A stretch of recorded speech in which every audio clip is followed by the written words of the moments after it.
الله أكبر حي على الصلاة الله أكبر الله أكبر حي على الصلاة الله أكبر.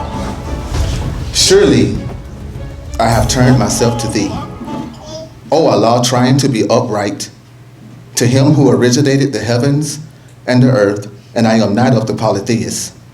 Surely my prayer and my sacrifices, my life and my death are all for Allah, the Lord of the worlds. No associate has he, and this am I commanded, and I am of those who submit. O Allah, thou art the King. There is no God but thee. Thou art my Lord, and I am thine servant. I have been greatly unjust to myself, and I confess my faults. So grant me protection against all my faults, for none grants protection against faults but thee. And guide me to the best of morals, for none guides to the best of morals but thee.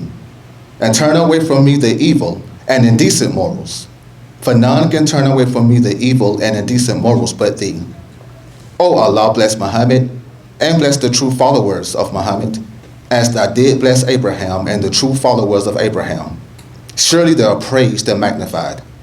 O Allah, make Muhammad successful, and make the true followers of Muhammad successful, as thou did make Abraham and the true followers of Abraham successful. Surely they are praised and magnified. Amen. You may be seated. Oh, in the name of Allah, the Beneficent, the Merciful, I bear witness there is no God but Allah, and that Muhammad is his messenger. I want to greet all of you beautiful brothers and sisters this evening in the words of peace and paradise we said in the Arabic tongue of Assalamu alaikum. Wa alaikum salam, sir. How y'all feeling today? Fine, sir. Oh, I'm feeling fine as well as I look out into the audience and see beautiful, beautiful black people. We want to thank y'all for coming out to Mosque number 15B as we begin a very, very beautiful program dealing with male-female relationships. Now, this is not a dinner that's just for married couples. It's for single couples too. So we're going to have questions dealing with married couples and singles who may be looking for that spouse, that soulmate. So we want to have a good time today with our male-female relationship dinner. So once again, I want to thank you all for coming out. I'm your brother Gerald X, and we have a panel here on the right, married couples who are in for a treat. Y'all don't get no butterflies. It's all right. We ain't gonna do y'all like that. We have our brother Haru Ranisiel and sister Tina. They represent Morris Science Temple number 19. Please give them a round of applause. We also have another married couple, our brother Pastor Ronnie Donnelly and his wife Sonia. Give them a round of applause. And once again, we're going to make this a fun but educational day. So, and of course, why am I forgetting about our student minister? Student minister, brother Stanley Muhammad. He's married to Dr. Ruth, Sister Ruth Muhammad. And Inshallah, who will be back with us shortly. Yes, sir. So we just want to go ahead, brothers and sisters, and get started by asking the panelists it's a simple question. How did you meet your spouse? And when you met them, what was the sign that this was the one? That this was the one? I guess we'll start with Pastor Donnelly, and you can tell us, how did you meet your wife? And when you first met her, did you get butterflies or do a backflip or what? And I'll bring the mic, and then we'll pass it to your wife, and then you can tell us when you first met your husband, he ain't my type, but then later on he was your type or whatever. But did you daydream about him? We'll just go down the aisle. All right. Good afternoon, everyone. When I met my wife, I actually I met her in Winston and Harris home. When I first laid eyes on my wife, she had already been watching me.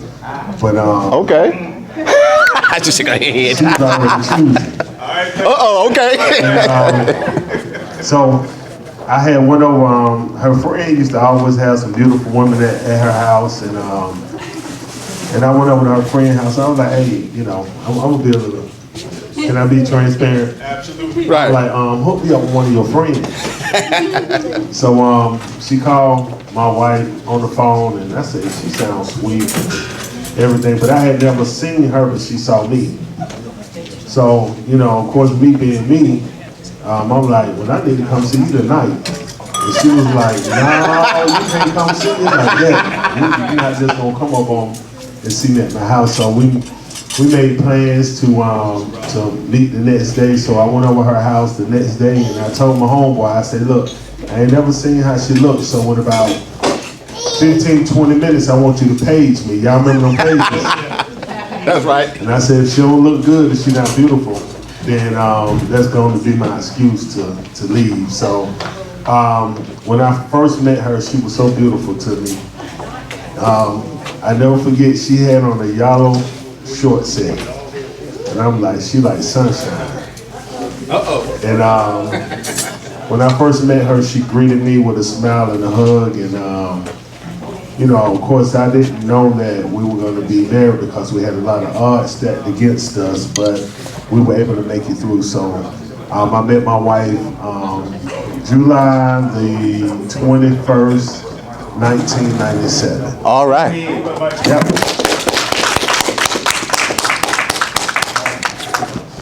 This is going to be real interesting. I can see it.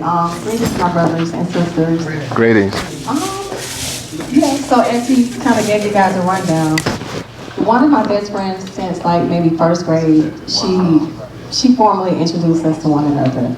I didn't quite check him out like he made it out to be, but we kind of had our eyes on him together, and I was just basically having a heart-to-heart about not repeating some of the same cycles and steps that I had already encountered with other men, if I may just be real and honest. So yeah, we kind of chatted it up, and I was like, well, why is it that he's always outside when I'm over your house? Why is he not at work? Uh-oh. So yeah, sometimes we have to be careful with the stereotypes, in other words. But I wanted to know, like, why is he not at work if he's a man? And so one of her rationales was that his mom passed away and that he got a check. I was like, oh, okay, that's something we might can work out. But she had no idea what she was talking about, and I clearly didn't. When I met him, if I may reflect, yes, I got butterflies, Brother Gerald. So many different things came to mind, but as he mentioned, we were a lot of odds were stacked against us. Just so many different ones. But one of the things that I learned was that he was a whole lot younger than me. So that was, at that time, in my eyes, a big deal breaker. So that's how we met, and I guess it'll be to be continued. Okay, all right. Assalamu alaikum. Alaikum salam. How did we? So we go back to, my wife and I go back to knowing each other since we were 10 years old. Fifth grade. And, in school one day, no, actually over a friend's house. She had a friend that lived a couple doors down from where I lived at. And, I would go over to her friend's house or whatever. And, we kind of made eye contact or whatever. And, me introducing myself and, wanting to know more about her stuff. And 10 years old. 10 years old, right? So she made me a bet. She was like, I bet you won't come over my house. Men, young boys and testing ego and stuff like that. I got on my bike. Yeah, I said bike. Yeah. And pedaled my little behind way across town. Way where my mother told me not to be. Right? Okay. On it there. Okay. And, but it got turned around by her mother and father because the part of town I was from, my mother called me a hoodlum. You don't want any hoodlums around here. So, and her father forbade us to be around each other, stuff like that. So we see each other in school and kind of, nod and whatever, kind of stayed away from it because her father was martial arts master. I didn't want any of that. Right. Marine too on top of that. Uh-oh. Right. So, went through school, all the way through high school, stuff like that. Kind of just seeing each other speaking, nothing too deep. I ended up moving to Atlanta in 1996. Lost contact with her, hadn't seen her, whatever. And, by way of Mark Zuckerberg and Facebook, I happened to be scrolling down and saw her. And I was like, wow, and everything just came back. So I said, I wonder if I, just send her a message and see what she said. And she was receptive. We traded phone numbers and stuff like that. And we began the dialogue, And like I said, I was living in Atlanta. She was living in New Jersey. And then next thing I know, she was talking about moving to Atlanta. I don't know what that was all about. But she got to Atlanta and, we began to work things out. And praise be to Allah, we, 3 years ago, we began coming over here to Muhammad's Mosque 15B. And Minister Stanley Muhammad, our brother, and I have to thank him greatly for this, expressing the importance of marriage in Islam. All right, y'all look beautiful together. Ain't no boyfriends and girlfriends in Islam. That's right. Absolutely right. Praise be to Allah. And we went home that night. I told her, we need to go ahead and do this. And closed marriage. She accepted and came back to sleep with Mr. Stanley, a couple weeks later. And we ready to do it, but Stanley, would you mind marrying us? And he said yes, and here we are. That's right. Year and a half.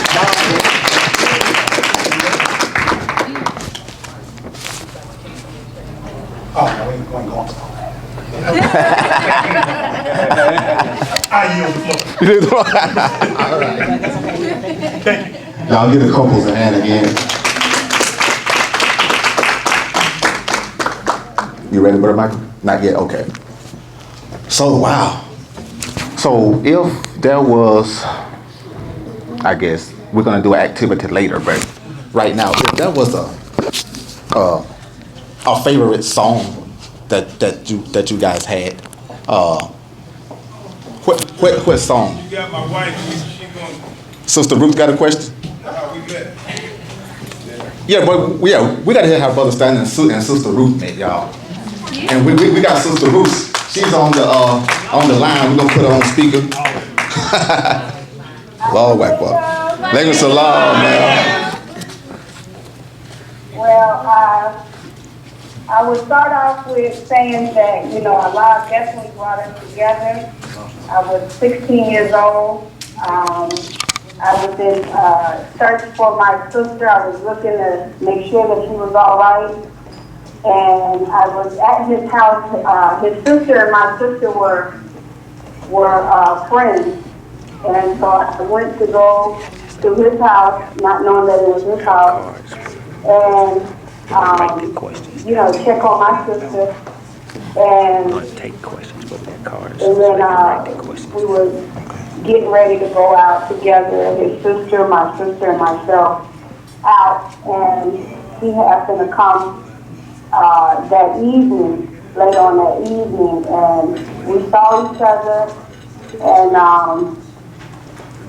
after that, his sister and my sister wanted to wear my husband's clothes because he really dressed nice. So they wanted to wear his sweatsuit. So for some reason, his sister felt like he had an attraction to me.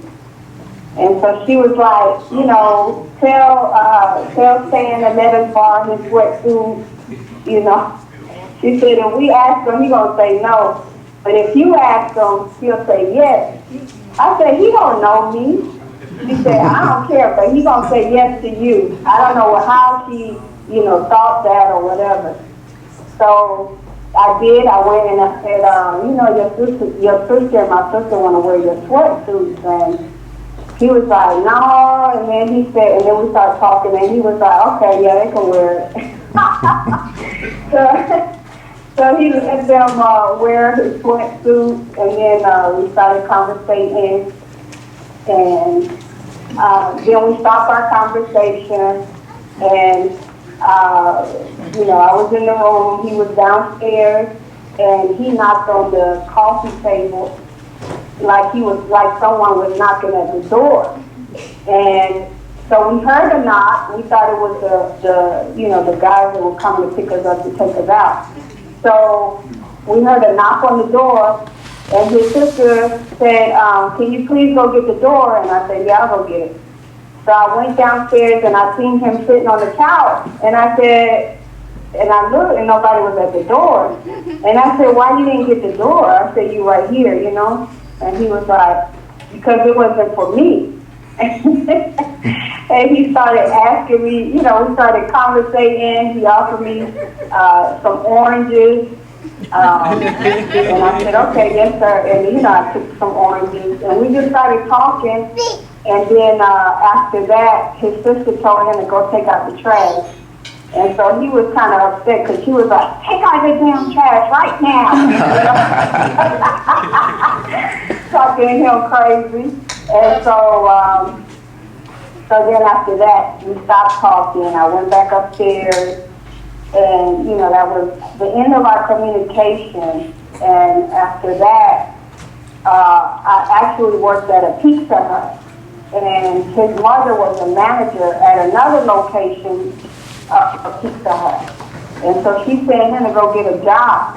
And, you know, this is how Allah works. When Allah wants you to do something or wants you, you know, to be with someone that he wants you to be, he guides you. And so his mother was a manager at another Pizza Hut. So she happened to call the manager where I worked and got her son a job because she was saying that her son needs to get a job. She needs, you know, trying to get him to get out the house and go to work. And so then he started working at the Pizza Hut that I worked at. And so I'm coming, you know, to do my shift, to come into work. And I see him making pizza. And I'm like, oh my God. And I'm not going to tell y'all what I thought, but I'm gonna blink. I'm going to say, I'm not talking to no Ian that works at no Pizza Hut. So after that, I was like, oh my God, I don't believe he worked at no Pizza Hut, right? So then he's like, he was so happy to see me. And he was like, oh, you know, so he was like, you know, try to continue that conversation and trying to talk to me. And I was like, you know what, let's just be friends, you know, you know, I don't think I'm ready for a relationship. Let's just be friends. And, you know, and he was like, he got upset. He was like, you don't know what the hell you talking about.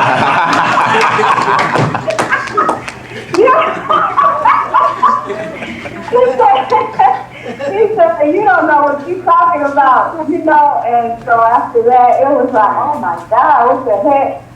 But, and then after that, on our way home, it was some brothers that were taking us all home. Myself, my husband, a friend that used to go to school with me, a guy, and he had a crush on me, but, you know, I had a policy that I didn't date guys in school. And so this guy, you know, he's been having a crush on me for some time, and my brother. So they were giving us all a ride home. And, you know, we were tight, you know, because it was them two and us four. So, they had a small car. So the guy asked me to sit on his lap. And I said, oh no, I don't sit on nobody's lap. And so he got upset, and then he called me out of my name. He called me, you know, a bad word, and I said, you know, and I cursed him out, and I went off on him, you know, and then my husband stepped in, and he was like, I ought to kick your so-and-so, my son, you don't talk to her like that, you don't disrespect her like that. Then he turned around at my brother, and he said, I ought to whoop yours, and for letting him talk to your sister like that. And when I seen that, I said, hold on, what kind of manner of man is this? That's when the attraction grew for my husband, because I was like, man, this man right here, we have no relationship. He don't, you know, we really don't know each other. But he stands up to another guy, and this other guy was like 6'2", you know, he was taller, and I was like, he's standing up to him, and he like, no man, he like apologizing and everything, and I was just so blown, like, what kind of man is this that will stand up for me, and he don't even know me, and I'm not even his girl, and, you know, so it kind of, like, my nature came out, and it became attracted to him. because of that spirit, because of that protecting spirit. And so that's when, you know, my attraction for him began. And then, you know, that's when, you know, we started our relationship. And by God's grace, you know, we've been in it now for over 30 years.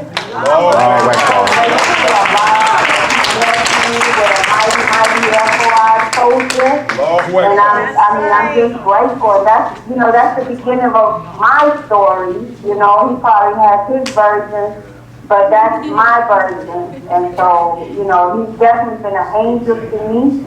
Allah definitely sent me. You know, when he says in the Holy Quran that he would send angels to the believers, then I believe that he was one of the angels sent for me. And so I'm grateful to Allah today that I still have my angel with me, protecting me.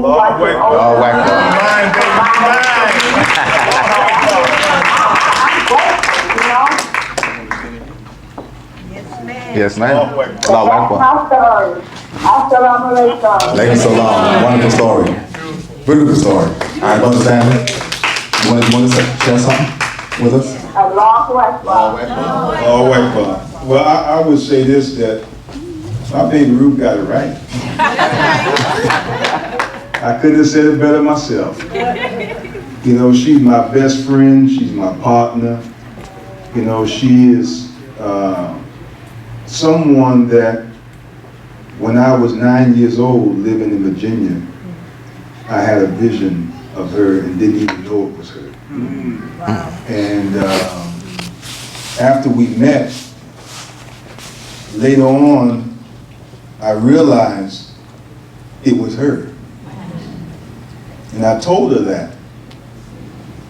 And you know, I told her things about my life that I never told anyone before. And vice versa with her and me. That's how close we are. And I can truly say that she is my soulmate, my best friend, my partner. And baby, I'll be back to Mexico in a few days, coming back to see you. Allahu Akbar, love you. Allahu Akbar. What beautiful stories we have heard from our panelists so far.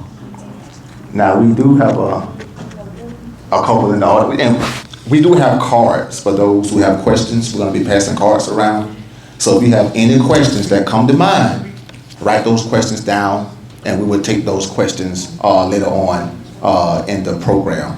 Now our master of ceremony is Brother Michael Muhammad, and he does like a single social, almost like every Sunday after service.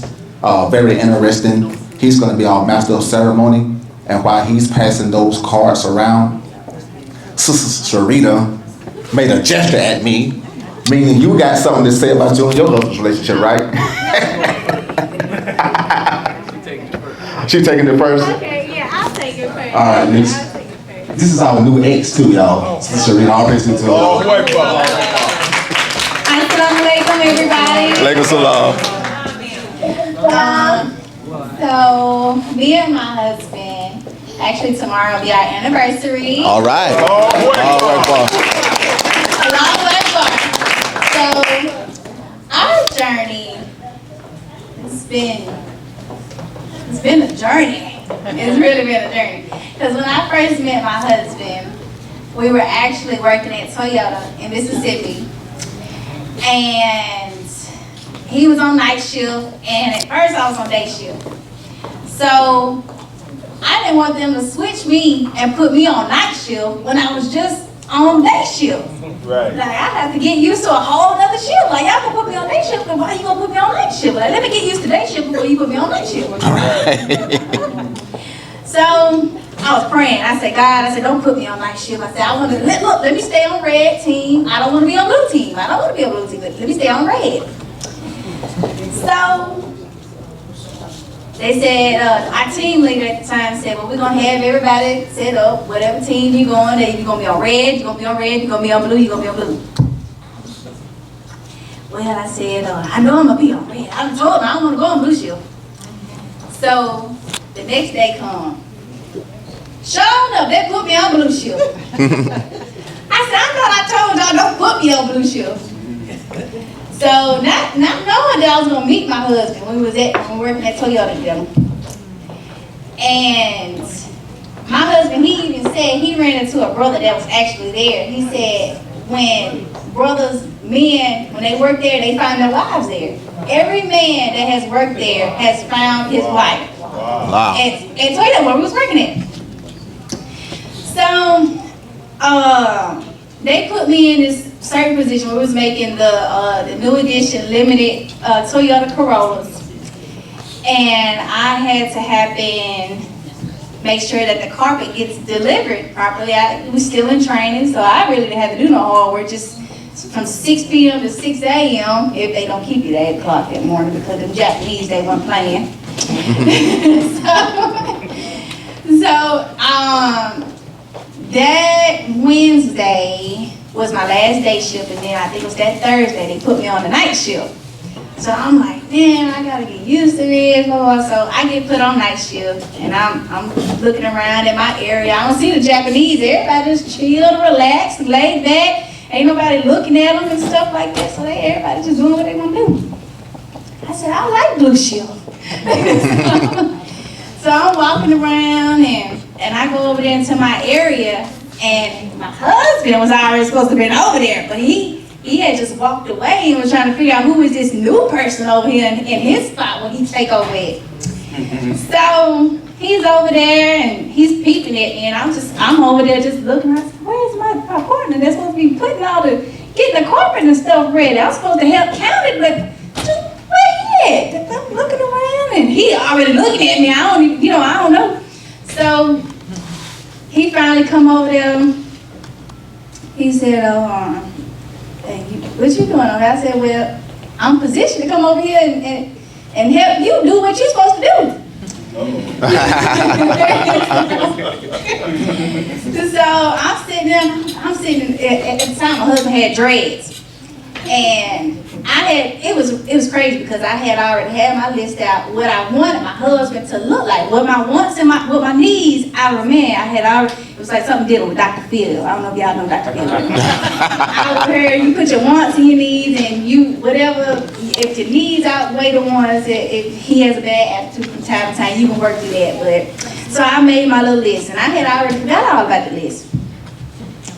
Well, we sitting over there, we smiling at each other, and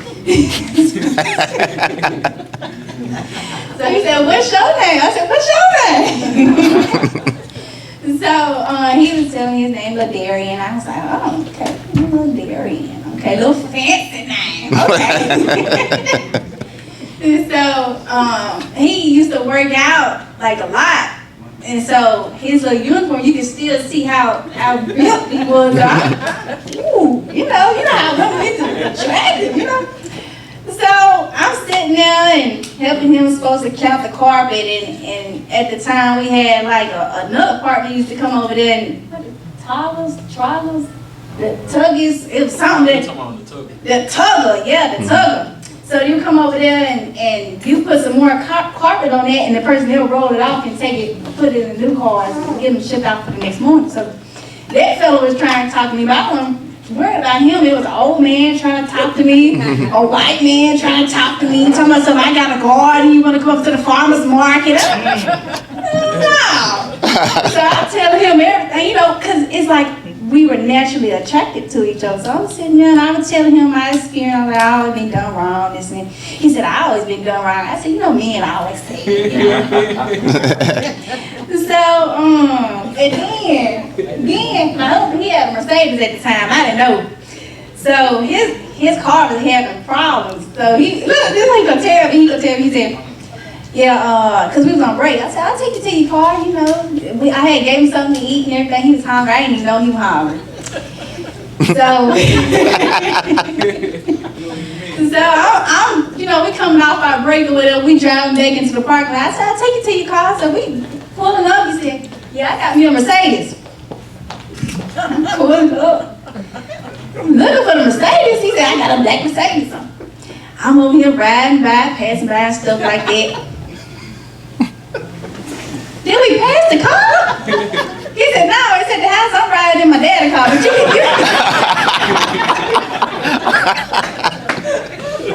he said, but you can just pull me up a little more, I'll walk back to the car. So, his daddy car at the time, he was shy of that little car. It was on a little blue car with a little white door on it.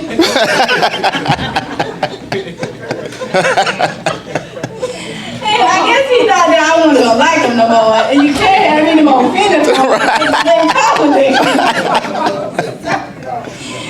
So I told him, baby, I ain't worried about you. The car look, I believe you got a Mercedes, right? Look, I ain't worried about the Mercedes. Okay, you got the Mercedes. Okay, I'm dropping you off at the little blue car with the white doors. So I guess he thought I didn't believe him. So as time go by, I'm happy on cruise ship because I got somebody to keep me up all night long and don't have to sit there for a whole 10, 14-hour shift. And we getting along and stuff like that. So it come a time where I had to pick him up and take him to work. So I didn't mind, I didn't mind. So I'm driving all the way from Little West Point, going all the way to Blue Springs. So I had to pick him up, so which was like an hour drive, and then another 30-minute drive to work. So I'm real dedicated. I really care about him, so I ain't gonna just sit there. He's gonna work, and we work together. Why not pick your feet up and y'all going to work? This after we done made us official now. This after we made us official.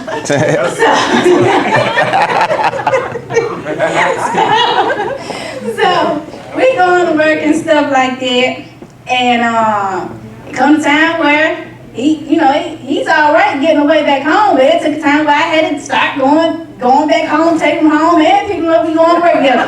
And then I co-worker, so it was like a full call. I'm getting up about 3 o'clock in the morning. My dad at the time, he was like, "When you going 3 o'clock in the morning?" I said, "We get ready for work at 3 in the morning." So I'm like, "Yeah, I got people, they better be giving you some gas money."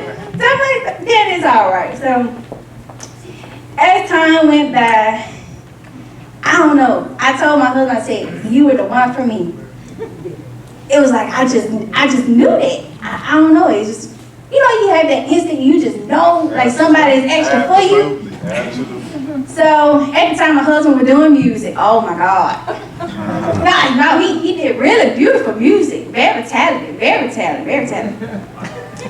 But he wanted to chase behind the little dot pockets, the little rabbits out there. The little rabbits. You want a rabbit hot. But he wanted to chase after the rabbits. In Mississippi. In Mississippi. I wasn't going with him. You don't get my feelings involved, baby.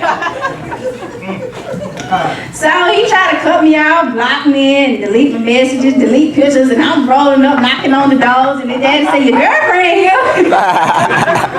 So he's like, "I'm just deleting her pictures, she just rolled up." Yes, baby, this is our relationship. This is our relationship. So we work it out, we talk it out, and he'll get with a girl, be with about 2 weeks, and he back single. So, and his granddaddy told me this, so this, he used to say, "I'll be in a long relationship, but it don't never work out." I'm going away, it don't work out. And so I'm like, okay. So since I'm the queen, I gotta help my king, be a king. Right. So I told him, I said, "Baby, like we gonna make it. We gonna make this work." And then it was crazy because the day before we had actually started working at Toyota, before we knew that we were gonna meet, he had already said, "My next person I meet, she's gonna have to be my wife, and that's gonna be the end of it. Like, it ain't gonna be no more other person." Yeah, so he had already spoken to existence. Right. Without even knowing. Oh, he had he'll get mad, not want to talk to nobody, and I had to be the bigger person. Women, we just, men don't understand sometimes, so I have to just be patient, just be loving and kind. That's right. But sometimes you want to put your foot down, but I always have love and compassion. So now it's been, tomorrow make 3 years. All right. Long way. Long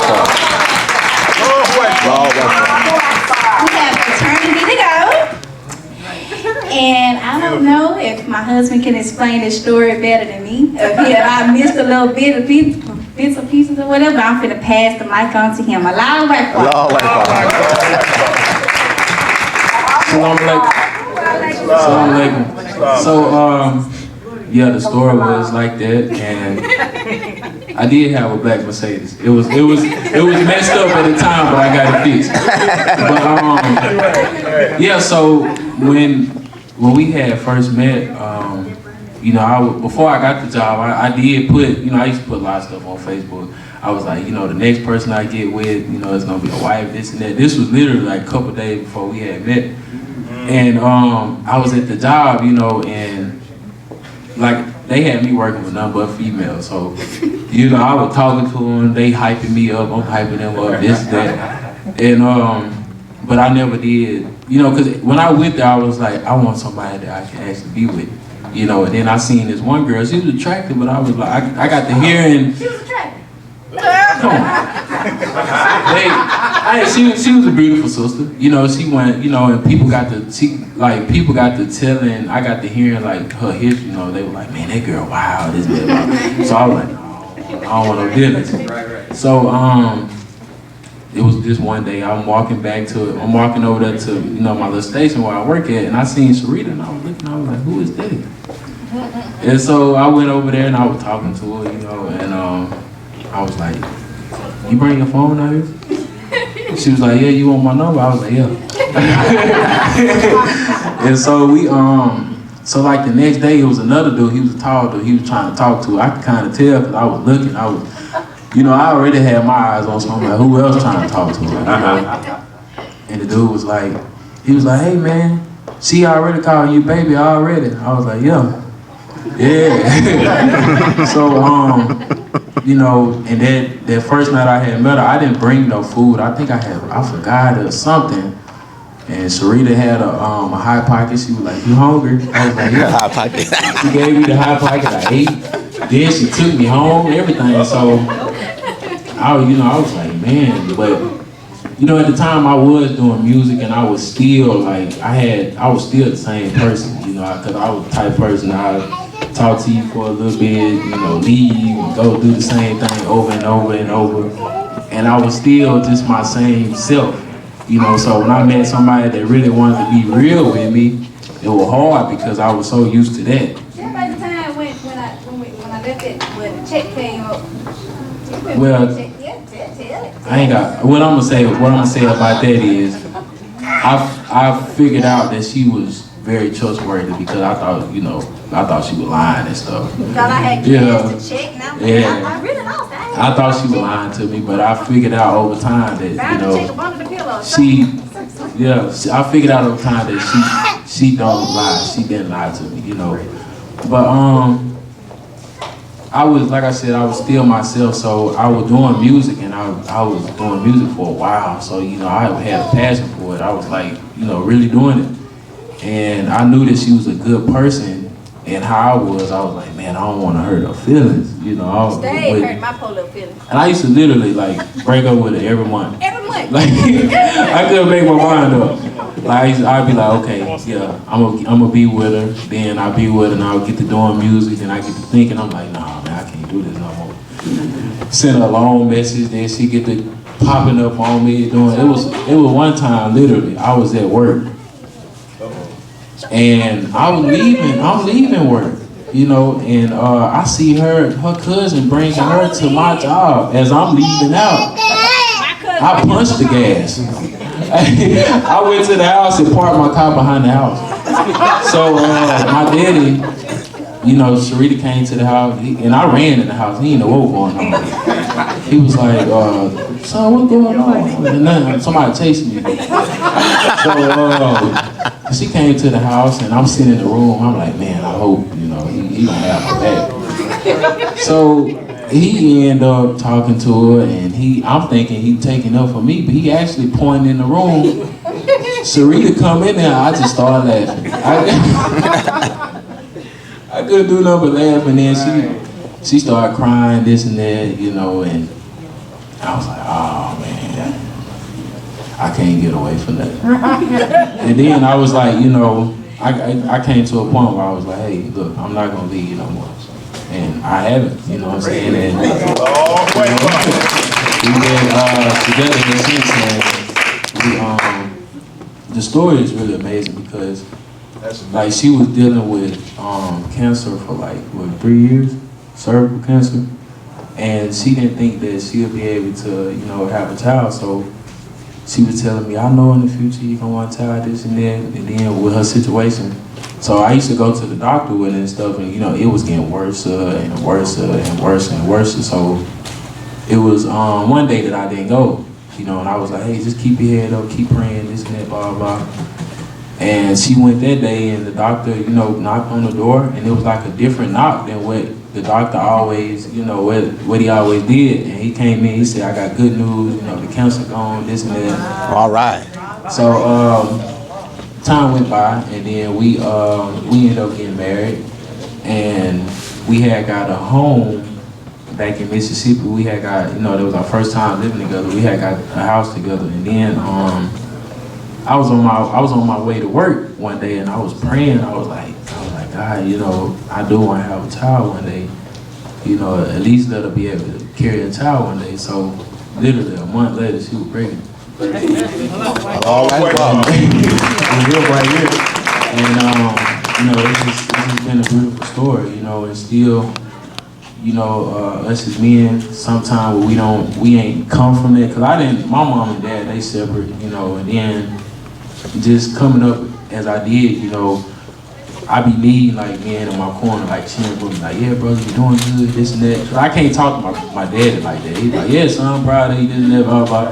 But he don't really give me no encouraging words because he ain't in the same, you know, he ain't in the same situation. So, you know, just being young and, you know, coming from where I come from, I be needing it sometimes. Like, brother, you doing good, you doing good. That's right. You know, and I be like, you know, I'm really blessed, you know, to be where I am, because I be having people come to me and they like, man, I want to be just like you. Like people I grew up with. You know, they be telling, they see me, they be like, man, I want to be just like you. Like, man, I'm looking for a wife, this and that, blah, blah. I didn't even have people tell me, hey, man, hook me up with some of your white friends.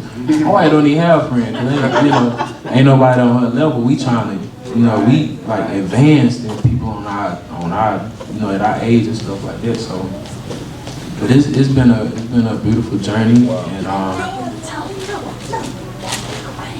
hey, hear me, sure. Can everybody hear me? Yes, sir. Okay, great.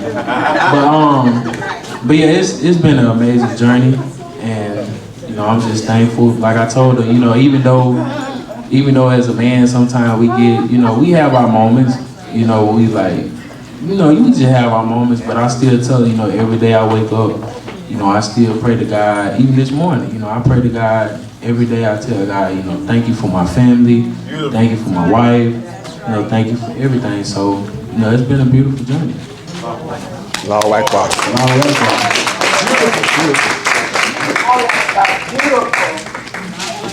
Beautiful. That was a beautiful story. Wow, we've heard all these beautiful stories from these married couples, y'all. Beautiful stories. So let's give our couples another warm round of applause. We have a brother in our mosque, Brother Michael, who does like a single social circle on Sundays after service. And I want to bring him up right now to take us further into the program. So please give a warm round of applause for our Brother Michael Vaughn.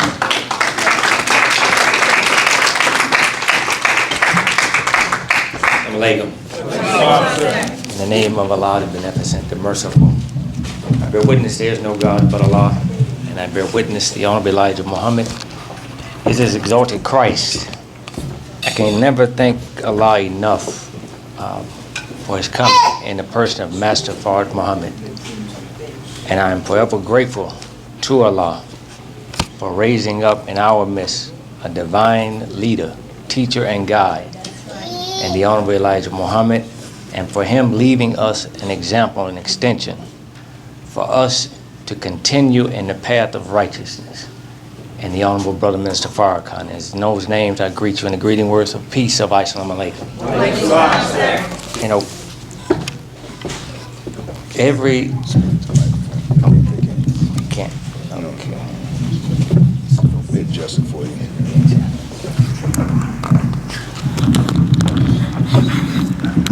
How's that? That's better. Okay, speak it back. Thanks, sir. Thank you. As Brother Gerald pointed out, we do the deliberative dialogue basically centered around relationships. And that relationship can be a relationship between your sister, your brother, your husband, your wife, your mother, your father, your worker, co-worker. Because relationships are bonds in civilization that determine what level we operate on. You know that family is the most important unit of any civilization. And as we can see, you know, in this world that we live in, that there's a decline in one family, and then there's a increase in another family. If we watch daily news, we can see the strife and all of the fighting and arguments and things that take place in families. And it looks like a world gone mad. Right. You know, and so days like this where we can get together regardless of our faith, regardless of our history, we can get together and still call ourselves family is an achievement. It's a major achievement for us. And a lot of times in the past, we have separated ourselves from family simply because of a label. You know, I call myself Muslim, you call yourself Christian. I call myself atheist, you call yourself whatever in between. You know, we call ourselves Kappas and Omegas and whatnot, and that separates us. But we never look at the core of what makes us family. You know, the core of what makes us the unit to be an example for other people in our family, our children and our peers, right? But we thank Allah for our teachings in the Honorable Elijah Muhammad, and we'll ask the panel, you know, according to, you know, whatever faith you follow, because we all know that they come from the same tree. Whatever faith you follow, the principle is the same. And the principle is unit. Right. The principle is unity. You know, when we can come together, that's the principle that we should fight on. That's the principle that we should stand on. You know, when we out there in this world and we see a brother or sister that's in trouble, your first question is not, what faith do you follow? The question is, are you all right? How can I help you? You know, that's the question. That's right. And if we stick to those basic principles, regardless of whatever label we decide to call ourselves, they can never supersede or overshadow what's most important. That's right. You know, to us. And so, again, I thank Allah for this day, and I thank Allah for you giving me the opportunity to, Brother Minister Stanley, who's given me the opportunity to work out in Muhammad's Mosque 15B, specifically with the family, with male-female relationships. Allahu Akbar. And I tell you, brother, and he knows a little bit of, and we all have a history. That's right. You know, I've got a history with brother, and I think some of it he probably didn't even know. And I know, how many of y'all know brother Mr. Stanley? He is bad. When I say bad, I mean he was a no-nonsense brother. When I first laid eyes on him, right. He was a no-nonsense brother. Right. You either liked him, like they say, or you hated him, Right. because he was just that no-nonsense. And so, you know, being from the mosque in Macon, we would come up, you know, and soldier with the brothers in Atlanta, and I would see him from a distance, right? And he was always that hard-charging soldier, right? He always loved black people. And that created a bond between me and him that, like I said, he didn't know about it, but I knew about it because he was an example for me, right? I saw a strong brother that I knew that if something went down, it was no doubt in my mind that he would be there. That's right. By Allah's grace. And there was a couple of other brothers that also fit that example, Yes, sir. as well as sisters. We knew if it went down, we knew that a certain core, a group of people would automatically be there, right. no questions asked. Go in. Kick the door in and blow the house up and pull you out. So we thank Allah for that kind of spirit, and we have to encourage that spirit, especially when it comes to the threat of someone from the outside threatening our existence as a Right. family. That's right. Right? There's no hesitation in standing up for the family. We have a new addition to our family, Sister Sharita and her husband, Brother Ladarian, who are beautiful examples. Beautiful, beautiful examples Right. when it comes to fighting against this world and trying to make the transition to do things in the way of God, right? That's a major step for younger generations to come over into righteousness or into a better way of life coming from that world, because the grip on that world is so powerful. Right. It's extremely powerful. And some of us in our relationships today, and we want to hear from, we have questions, we want to hear from some of you who in your relationships overcame hard struggles. How did you do it? You know, what was that main ingredient in your relationship that said, you know what, I'm gonna try this one more time? Because we all have been there. We all been to the point where we say, you know what, I'm gonna throw my hands up, I'm done with it. That's right. Or I'm gonna try this one more time. We all been there. You know, whether you're married, whether you're still single, we all been there. We always been faced with that point where we say, only God can change this, and I'm gonna leave it in His hands. Right? So we have questions coming from many of you out there. I do have a question, and anyone on the panel can answer this question. The question is, what was the most important thing about a man or woman to you before you got married to your spouse? Did that change after you were married? Did that most important thing change after you were married? It could either get stronger or something else took priority over. But when we first started out, we all got this list. I'll tell this story. I think I'd been in the nation 2 years. And brother, any minister, brother, when you gonna get married? Brother, when you gonna get married? So there was a sister that was interested in me, and I was interested in her. And so we talked, and the sister said, well, brother, I got this long list of questions I need to ask you. 2 pages. Questions. 2 pages of questions. And I said, you asked that to every brother? She said, yeah, I asked this to every brother. So she went down her questions, all right? And by the time she got almost to the end, I knew this wasn't the one for me. I knew it wasn't the one for me. Because her expectations in those questions were so unrealistic to me. Right?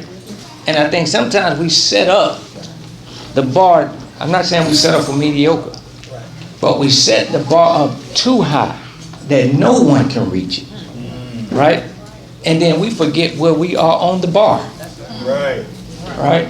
That's important. You have to know where you are on that bar before you set the list too high. Right?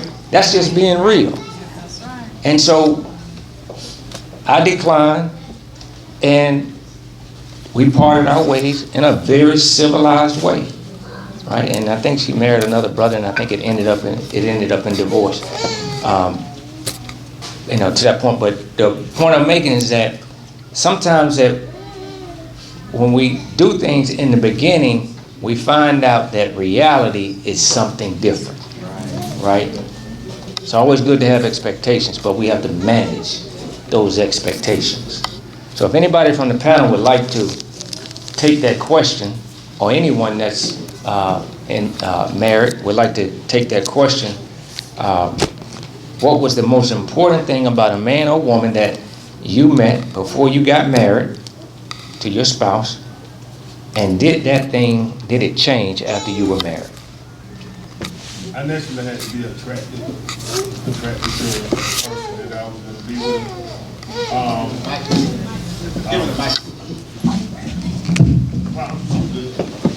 I naturally had to be attracted to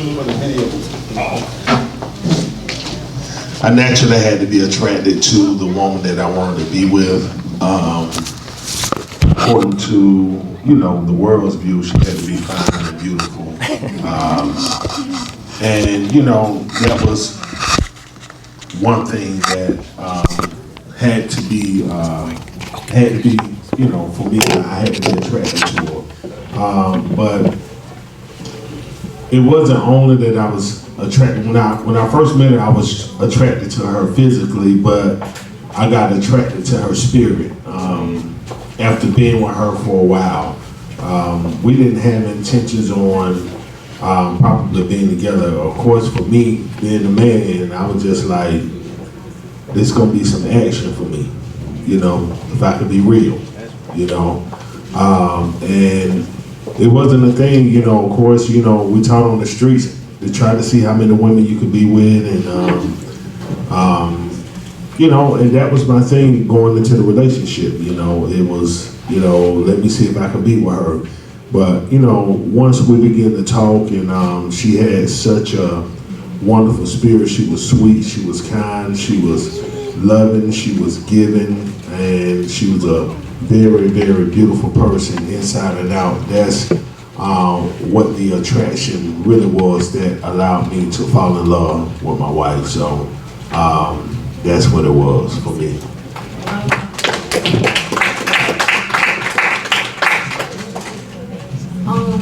I would say one of the things that was a requirement for me, being that I was a single woman, was it was very imperative that I prayed that the individual that God would send to me would believe in God and have a relationship with God. And we both had our weaknesses and strengths and what have you, but I can confidently say that was one of the desires of my heart, and it was manifested and still to this day, almost 21 years into marriage, it's remained constant.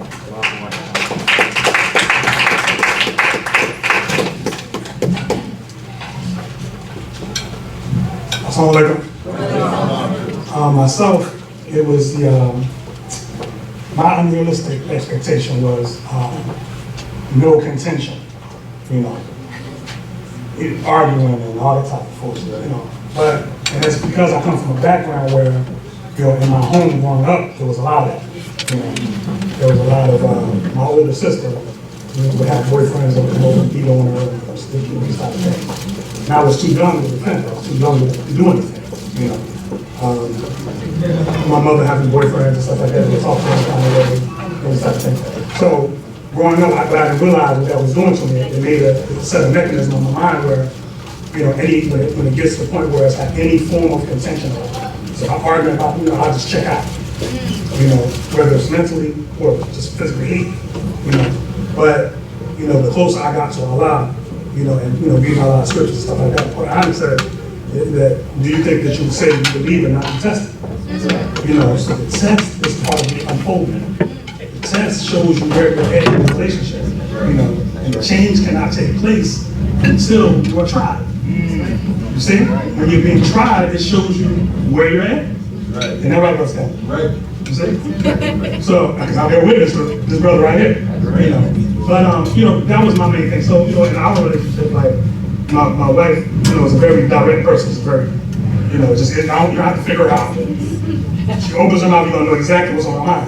I have a few more filters, So sometimes when she says a thing a particular way, I might not like how she said it, but the essence of it was true. Right. You see, and I had to go through the process of getting, to the fact that she wasn't lying.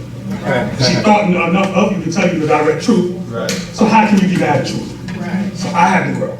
You see, so that was my unrealistic expectation. The fact that in a relationship, you're not going to have any form of contention. You're not going to agree all the time. You're not going to, that's something I had to grow into. That was part of my personal development. So.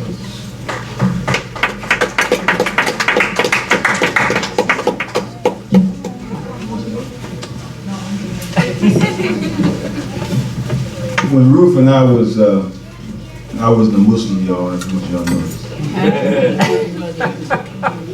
When we, It was not. You didn't realize it at the time. I didn't know at the time. I wasn't practicing.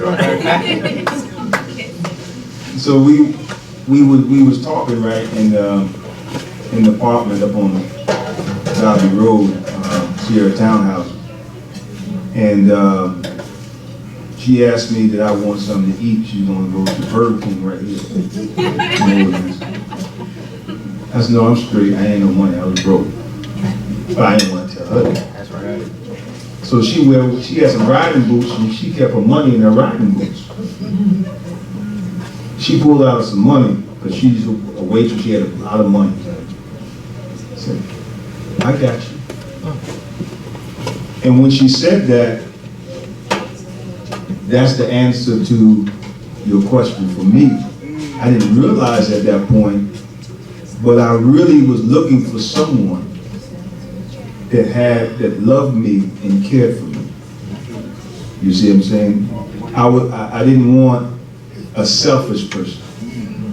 You know, I wanted someone who was selfless. And so when she said that, it brought the way she said it and the spirit in which she said it, I knew it came from love. So I really wanted someone, I didn't know what I was looking for, but when she said that, and along with other things that she did and said, I knew I wanted someone like her who loved for me what she loved for herself.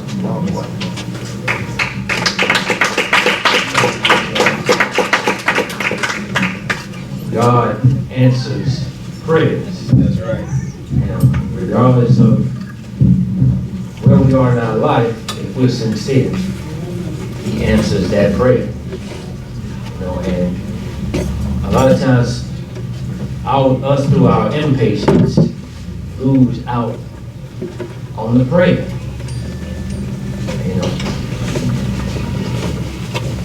The other question is, Brother Dia,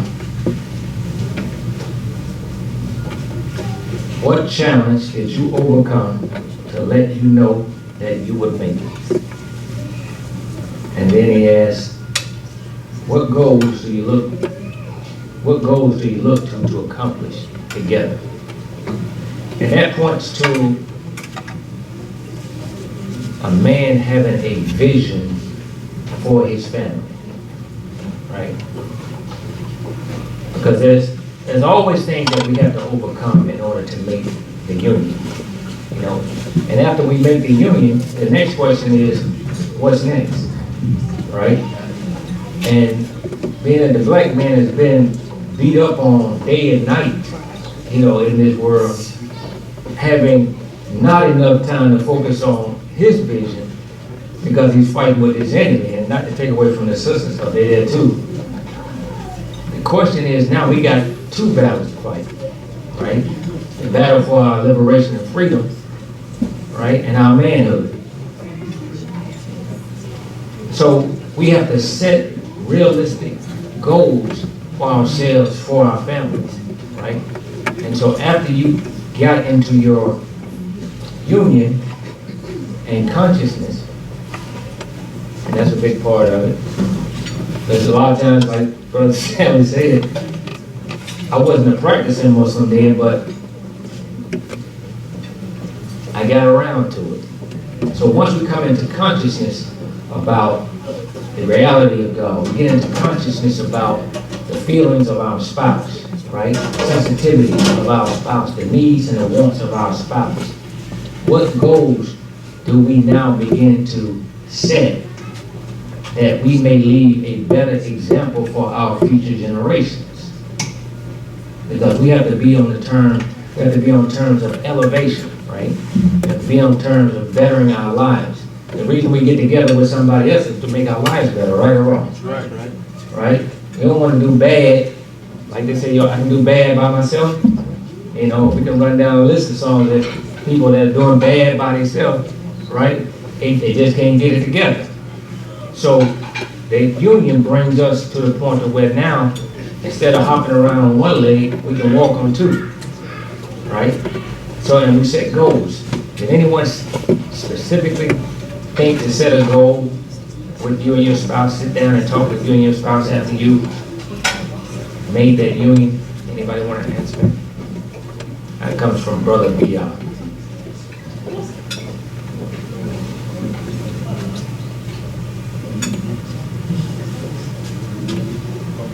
Anybody, we can, don't be shocked. There's some single brothers and sisters in the audience too that need this information.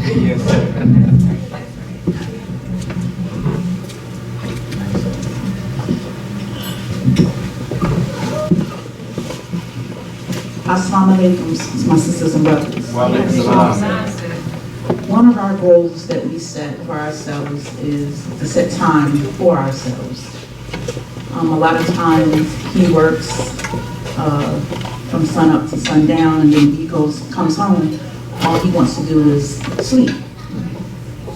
Then you also have the, being that he's the head of a temple, it's kind of hard for him to get away from those duties.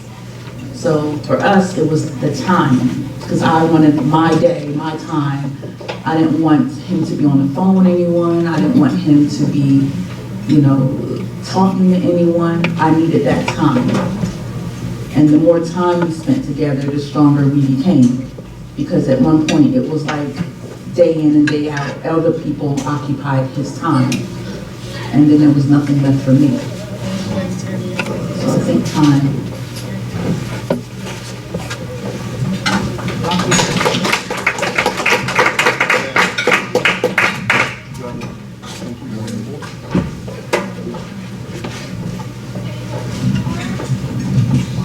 Yeah, just to piggyback off the sister, time was something that we set aside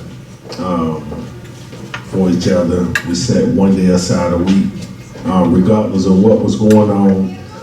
We set that time aside to spend time with each other, with our kids, and nothing or nobody on that day could come in and interfere with what was going on. And it's very important, if you want a relationship, that you set a time aside to make sure that you focus on your spouse.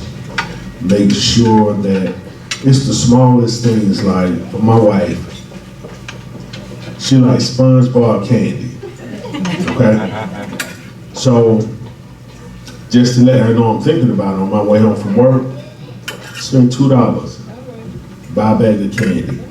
It's the thought that counts. A lot of times, it's not about the big, extravagant things, that people, portray.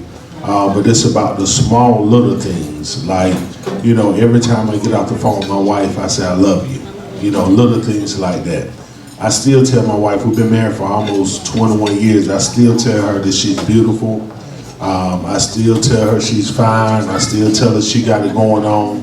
And a lot of times we get away from those things once we become married for a long time. But, before another man or another brother tell my wife she's beautiful, she gonna hear from her husband. And you have to make sure that you always let your queen know that she's beautiful. That's right. I'm quite sure when I first met my wife, I wasn't this size. But my six-pack went to a gallon. And it's okay, but it was love, and it's love that continues to keep us, to maintain where we are, so just take this tidbit, just the small things matter, and it can really help the relationship out.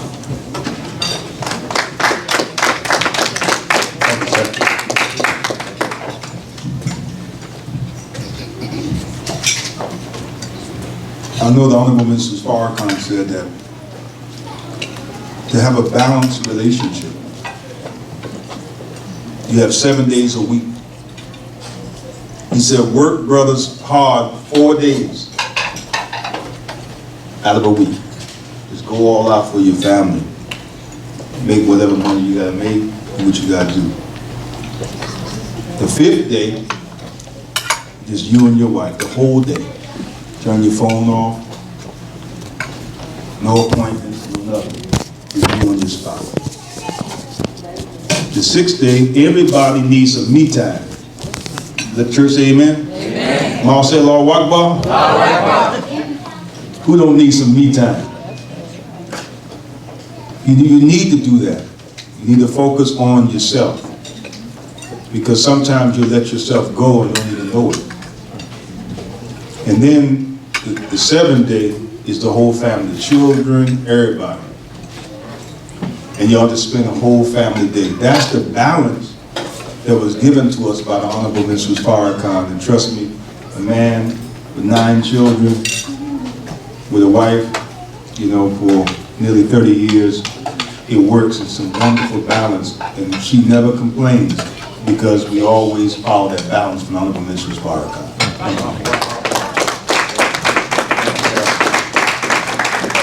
Balance is important.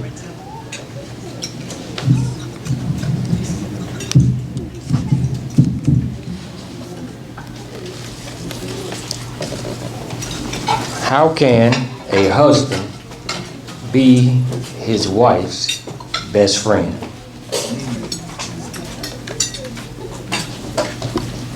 How can a husband be his wife's best friend?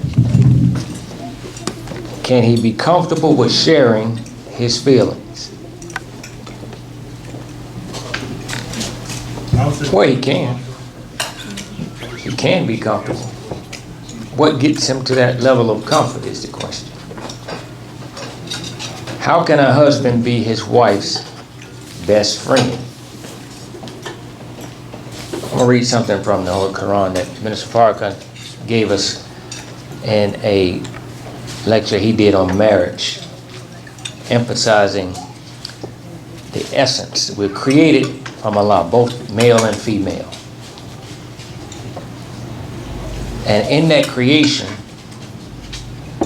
we were given 2 natures, right? So the male is not like the female, right? Often repeated. In more ways than one, right? But the Quran says, and of his signs is this, that he created mates for you from yourselves, that you might find quiet of mind in them, and he put between you love and compassion. Yes, sir. He put in between you love and compassion. We weren't created with love and compassion, but Allah put between male and female love and compassion. That means that love grows, that compassion grows, right? It starts off small, but then it grows. So, how can a husband be his wife's best friend? Anybody want to tackle it?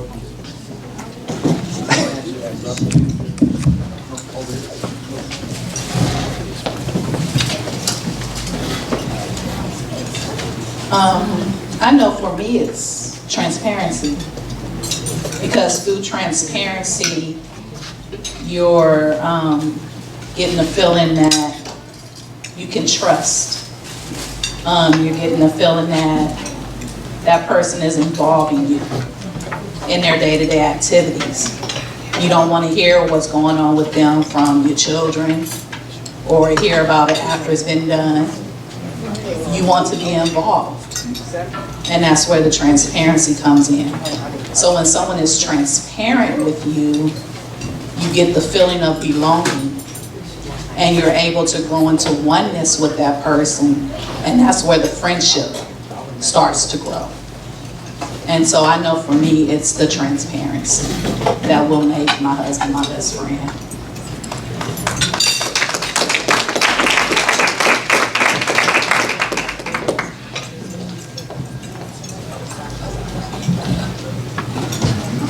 Along with the transparency, definitely, and that was one of the stronger areas.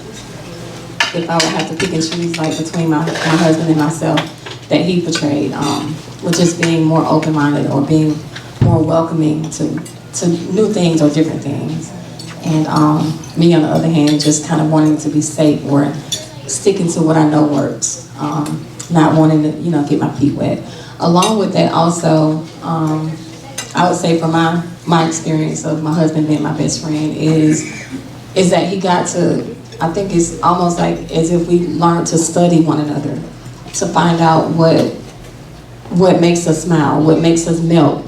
And as he mentioned, even something as small as like a $1 pack of candy, buying 2 packs of SpongeBob candies, would just make me feel like it was $1 million. So getting to know your spouse or your mate, getting to really understand what makes them smile, what also makes them tick, just different things of that nature. Studying them as if you were studying for a book or an exam or a course or things of that nature, or preparing to even do the word of God or what have you. Getting to know, being real equipped with the person that you're dealing with is essential for me.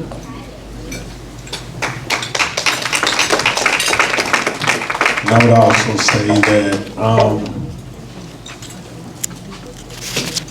my wife is my best friend, which she is. She learned to love what I love. Like, I love sports. And I don't have to go out to go watch the game with my homeboys or with friends, because I got my wife at home to watch it with. So you got to learn to love what your spouse loves. My wife was a big Lifetime movie watcher, and I had to learn to watch the stuff that she liked, and it's just different things like that that can help your relationship grow.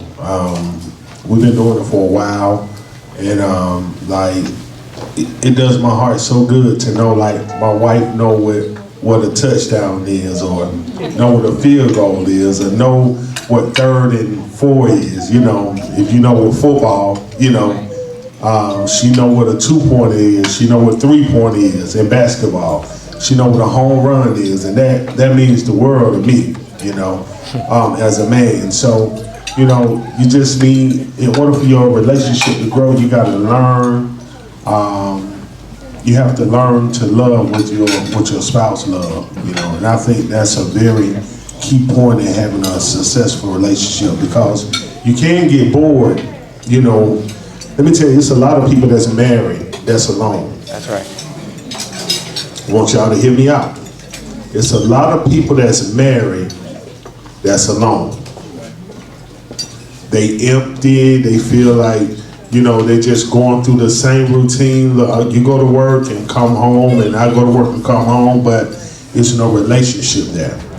If you look at a relay race, it's a relationship. In order for the whole team to win, everybody got to play their part in the relay race, and that's what a marriage is. So just continue to learn to love what your spouse loves, and I think that'll be a good key point down to your spouse being your best friend. So.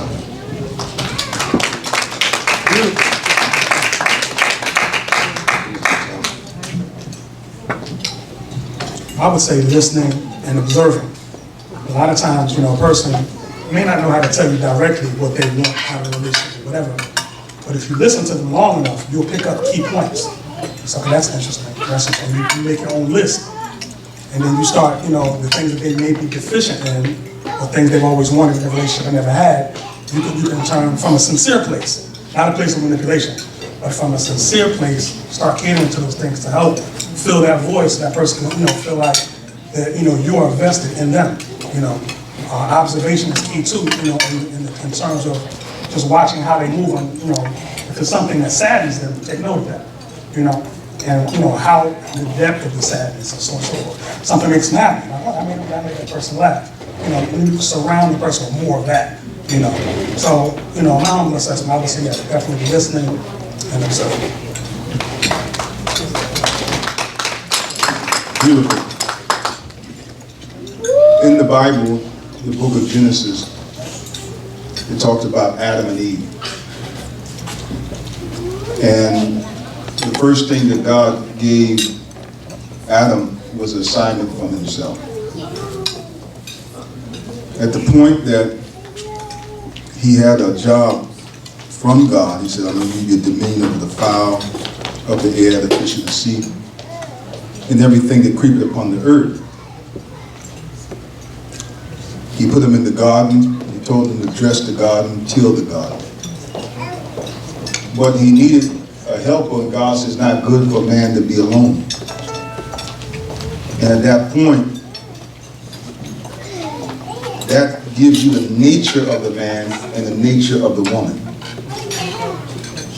And what Adam needed help with was that whatever he lacked, his wife compensated for that. And that's what I realized in my journey, in my marriage, that when I first accepted the assignment to become a servant of God, I realized that my wife became my best friend when she was my best helper. And her help that she offered me is really what I lack. And that's unlike attraction, like repels. That gives the man the greatest joy when he can realize that if he needed someone to help him administratively and he don't know how to work a computer to get the job done, can you imagine how frustrating that is, that you actually don't know how to. Now, it takes me a whole day to type 2 hours, or 2 pages. Me too. But then my wife, she'll knock it out in 15 minutes. That's right. And when she does that, the great joy it gives me. See? And so I think that the real reason why the woman becomes the best friend to a man, the divine reason, is when she can help him do something that he can't do. And without her, he cannot achieve his assignment from God, and that gives great comfort. So that's how I would answer the question. And I would say, my baby Ruth, I tell you, I told Brother Haru, I couldn't find my socks this morning. He said, brother, I understand, I couldn't find my belt, keys and belt, when his wife was in New Jersey. Wow.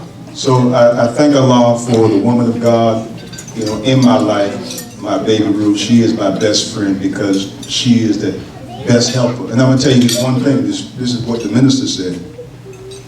When we was at MUI, and I said, oh, brother minister, this is my wife's sister Ruth. He looked at her and his eyes got big with a beautiful smile. He said, oh, brother, no wonder you're doing a good job. So a man can't do the work of God without a woman of God. That's right.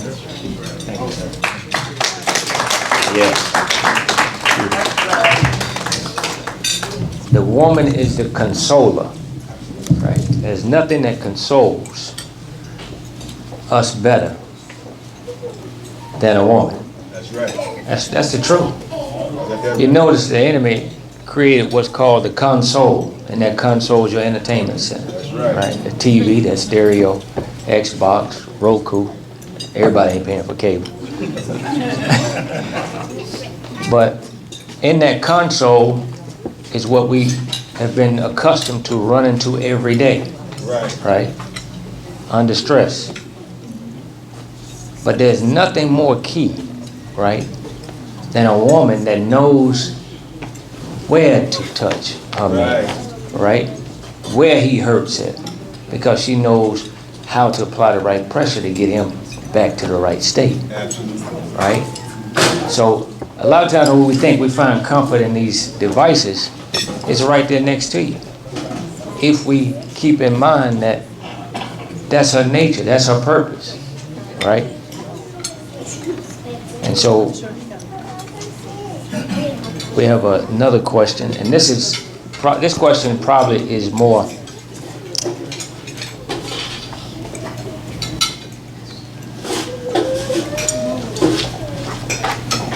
it's commonplace, which is sort of sad, actually. We don't even have to walk up there. We can look and see the condition of our community, right? And the answer is right along that strip from end to end, right? The question is, why is divorce becoming so prevalent in our nation and community? Why is divorce becoming so prevalent in our nation and community? And we know God hates divorce. That's right. Right? But he permitted it. Permitted it under the law of Moses because the children of Israel were in disobedience to the laws of God. So he permitted divorce, even though he hated it. Right? Why is divorce becoming so prevalent? Why are we so quick to throw the towel in? I come from a family that when I was young, I don't know where I got the idea from, but I said, man, I can't wait to get married. I can't wait to get married. Can't wait to get married. And then I ran into an uncle of mine. He kept saying, Mike, put it off as long as you can. Put it off as long as you can. I'm faced with opposition here, right? Internally, I can't wait to get married. Can't wait to get married, right? All my life, all I knew was my great-grandmother stayed married to my great-grandfather till he passed, right? My grandmother stayed married to my grandfather till he passed, right? My mother stayed married to my father until he passed, right? My first experience with a divorce in my family was seeing my sister go through a divorce, right? That was my first experience. Because up to that point, all I knew was you work it out, right? Now, I didn't know all of the, behind the scene things, obviously. But that's all I knew. All I knew is that once you're together, you stay together. That's all I knew. Now, I'm not saying that that's the case. I'm just saying that's all I knew, right? And so that was a shock to me when I first saw this in my own family, with my sister. And I began to wonder, right? What is it that makes you give up? Again, I'm coming up thinking I can't wait to get married because to me, it was one time. It was a one-shot deal, right? That's all I knew. And I knew from my father, I saw my father raggedy, right? I saw it. And I saw my mother, as strong as she was, put up with it, right? Until she got him turned by her love. And I was jealous for a while. I was jealous with God because I said, God always answers women's prayers. But he don't never answer men. But I saw God repeatedly answering the prayers of my great-grandmother, my grandmother, and my mother when it came to family. And that was another thing that stuck with me. And we know now today, divorce is rampant. Again, my cousin later on got married to a girl that he said that he knew ever since he was in high school. Turned out 6 months later, they getting a divorce, right? And I figured out why. Because he got everything that he wanted before they were married, right? And then when he had to live with it, he changed his mind. Absolutely. It was a demand on it. Now you can't leave, right? She get upset, whatever the case, you got to stay there. And he wasn't used to that. See? And so he wasn't used to being in a situation that demanded that you think above or rise above your emotions, right? And defend your manhood. He wasn't used to a situation like that. And so we check out early on these relationships, right? And we leave casualties, right? We leave casualties in our family. We leave casualties among ourselves, you know, in dealing and trusting, you know, one another moving forward. We leave casualties. And gatherings like this, houses of repair like this, is the result of people that are just fed up with it, right? We know that we have to change our community. Why is divorce becoming so prevalent, right? And there could be a lot of answers to that. All right.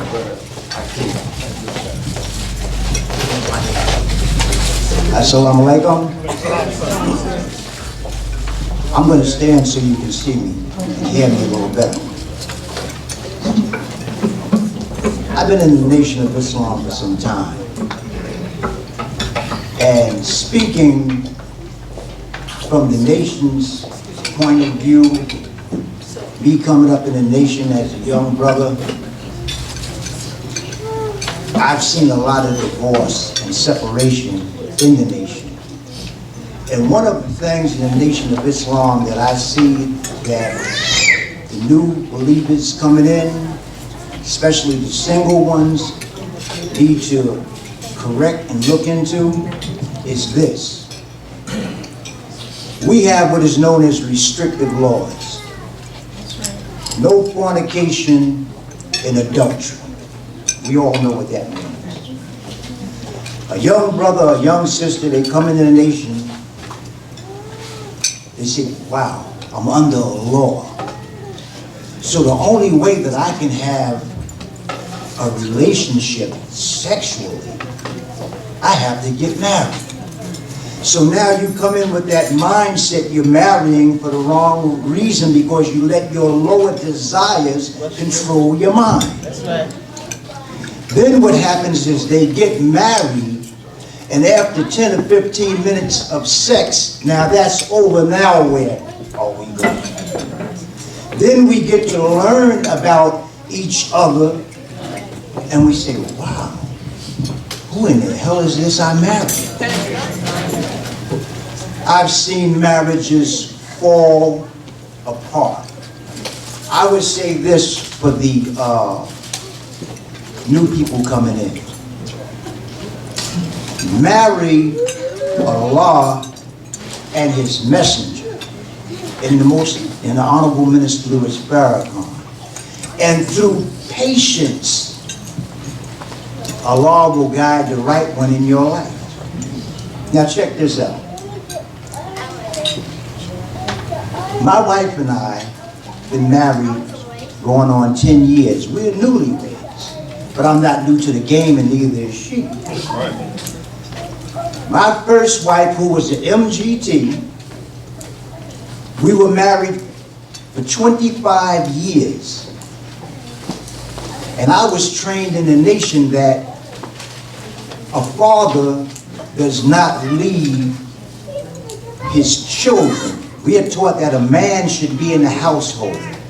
But after being married for around maybe 12 to 15 years, our marriage actually fell apart. But because of my training of not wanting to leave because I want that male figure in my children's life, I stayed, and I was miserable. And I mean really, really broken down. When my baby girl, Samaya, turned 21 years old, it was time to leave. Now my wife here, I've known her since 1993, and we had no idea that we would ever be married. I'm just telling you. We've been into different, couple of different businesses together, network marketing. And I never forget this, and I'm going to give up the mic.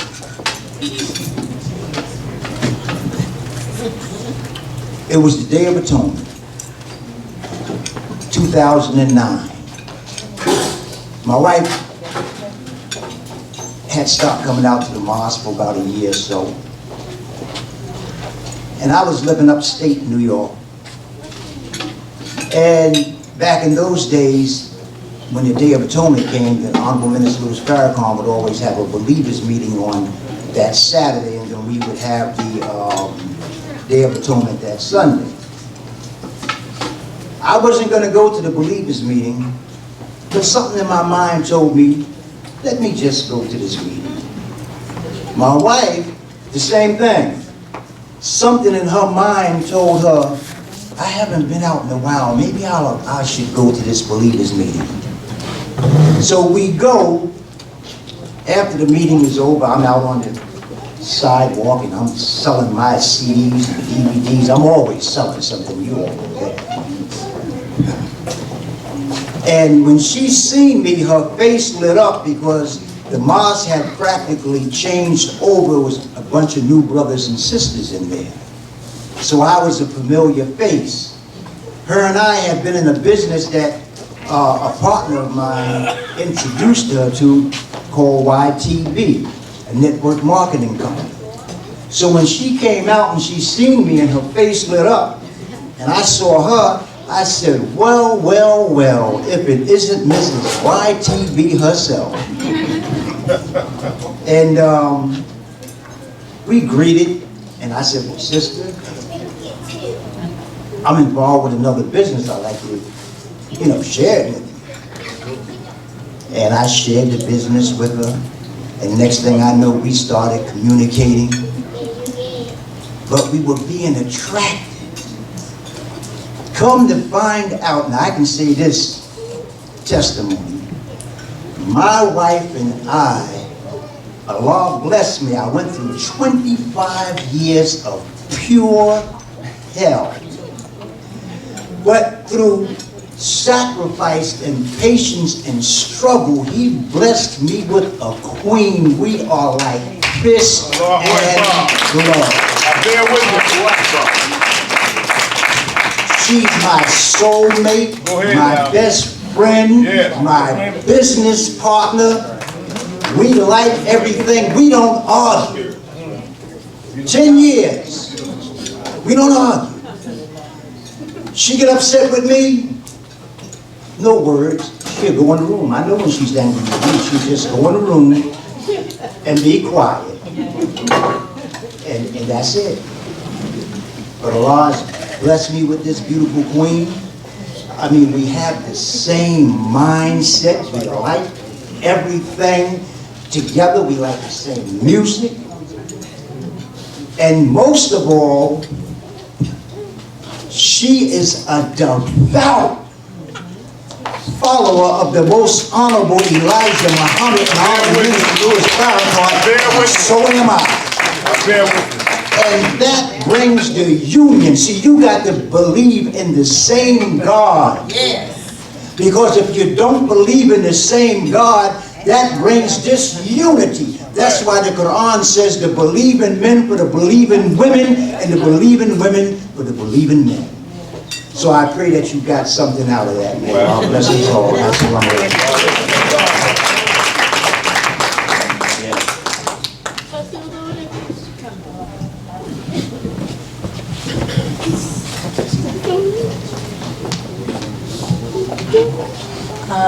We know, well, I think one of the big issues that we have, which allows us to go through so many divorces, is patience. We have a huge lack of patience to allow ourselves and each other to grow.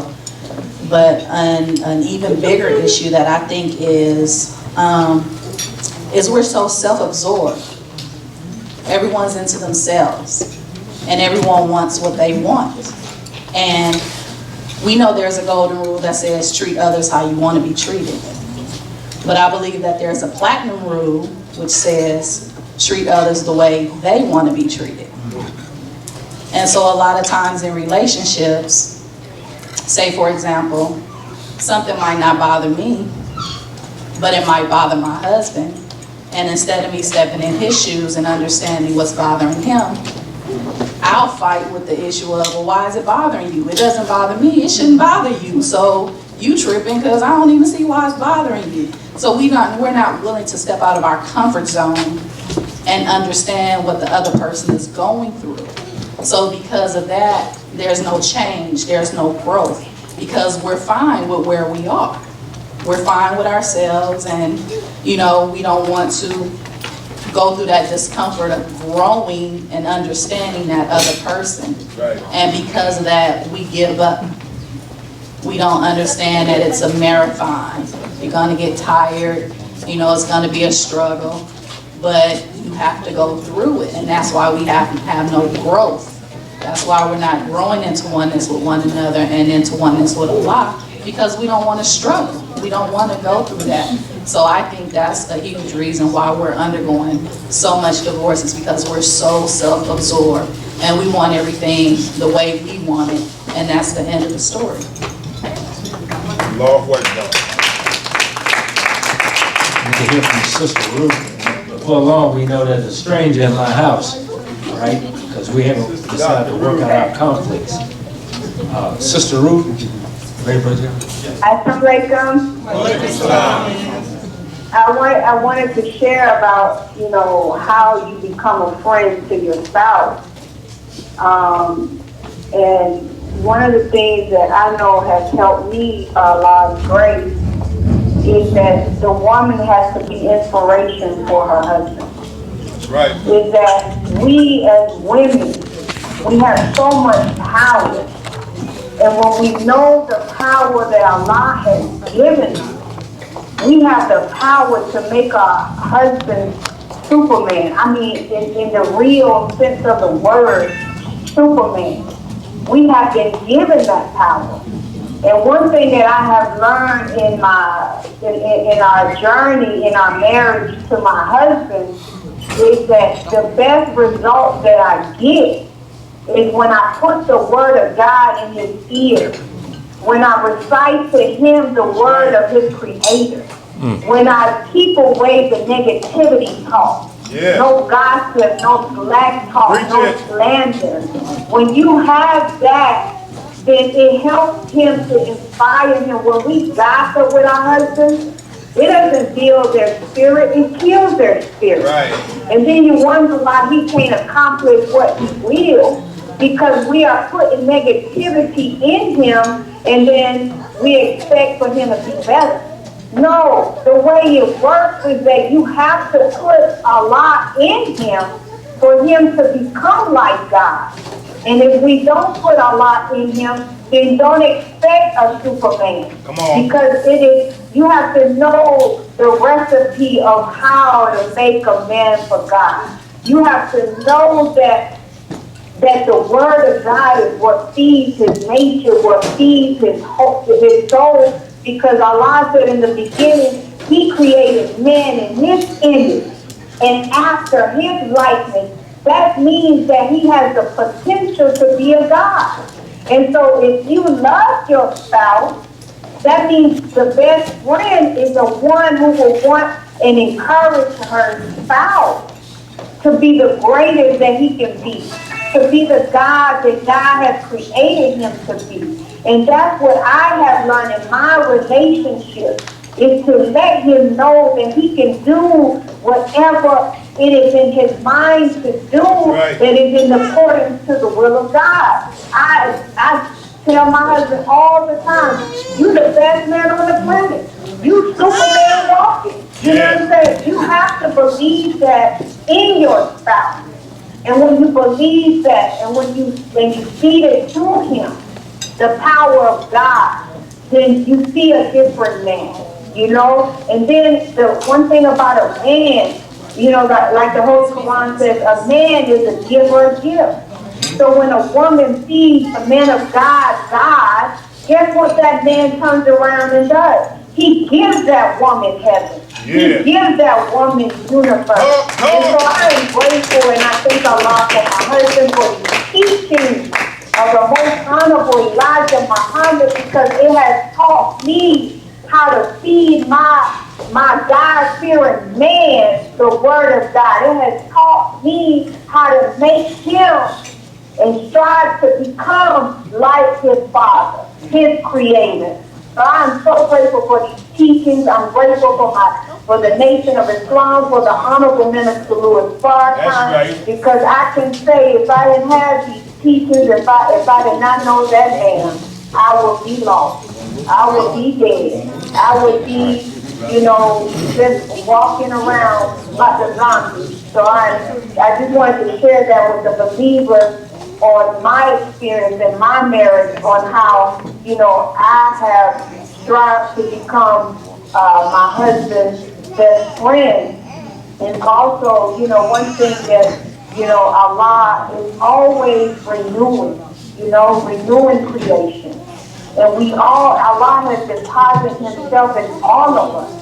And so as a woman, I'm always thinking about new things, to help my husband in his growth and development. I'll surprise him, with this. I'll surprise him with a trip and he don't even know. I just say, pack your bags, you can't say no because we already bought the plane ticket. And so sometimes when you have a hard working man, you have to do things to bring him out of the same, mindset as working all the time, being tired. No, you have to do something to spice it up. You have to do something. And once you get him out of that, that every day, he's been conditioned to do everything the same every day, and you take him out of that, it's like you will bring something new into the relationship. So always, sisters, do something new for your husband. You don't have to tell him just, no, if he's off this day, whatever, plan something nice for him, because by nature we are to comfort our husband. That's right. We are to show him that when he's with us, he's in heaven. And so never forget, I don't care how long you've been with your husband, don't keep doing the same thing over and over again. No, change it. Do something new. Show him that Allah is always bringing new things into the creation. Right. That's right. It's because we are Allah. And Allah has deposited himself in all of us. So let's continue to do that job and continue to keep our husbands strong in righteousness and keep him, his mind occupied on us and not on other women of the world. Because as long as you continue to be that woman of God, believe me, ain't no other woman on the planet but you. That's right. And so I just want to share that, believer. Thank you so much for letting me,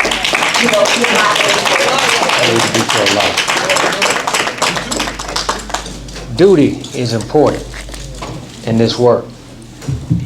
Duty is important in our relationship to Almighty God Allah.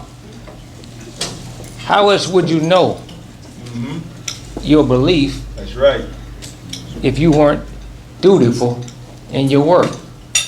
And marriage carries the same responsibility. Allah has joined the male and the female through the institution of marriage and has ordained struggle for those two to become one of one mind as well as of one flesh. In the spiritual world, the same process of selection is found in the way of Allah God. He chooses his prophets and messengers. When Allah God chooses a prophet or a messenger, he is choosing a person to help him fulfill his will or desire. And when we say that we follow a man like the Honorable Elijah Muhammad and now Brother Minister Farrakhan, we are his helpers in this process. You got that right. Although Allah God is independent of us and needs no help from us, yet he gives us a chance to earn his favor by our acceptance of his call to utilize our lives, gifts, skills, and talents to bring about the fruition of his will. In this case, Allah God acts as the male and the prophet or messenger acts as the female, a human being fit and suitable to the requirements of Allah God to bring about his will. And we've heard testimony that bears witness to that. Healthy relationships, on the manual it says the initiative, the healthy relationship is an initiative. It's something that we have to strive for in order to make our communities a successful community. I got another, okay. So brother asked, and this, I'll let him explain it. I can explain. He says, when does the courtship end? And what I mean by that is, after you're married, do you still ask questions? Do you still ask questions? Well on that, what I mean by it. Yeah.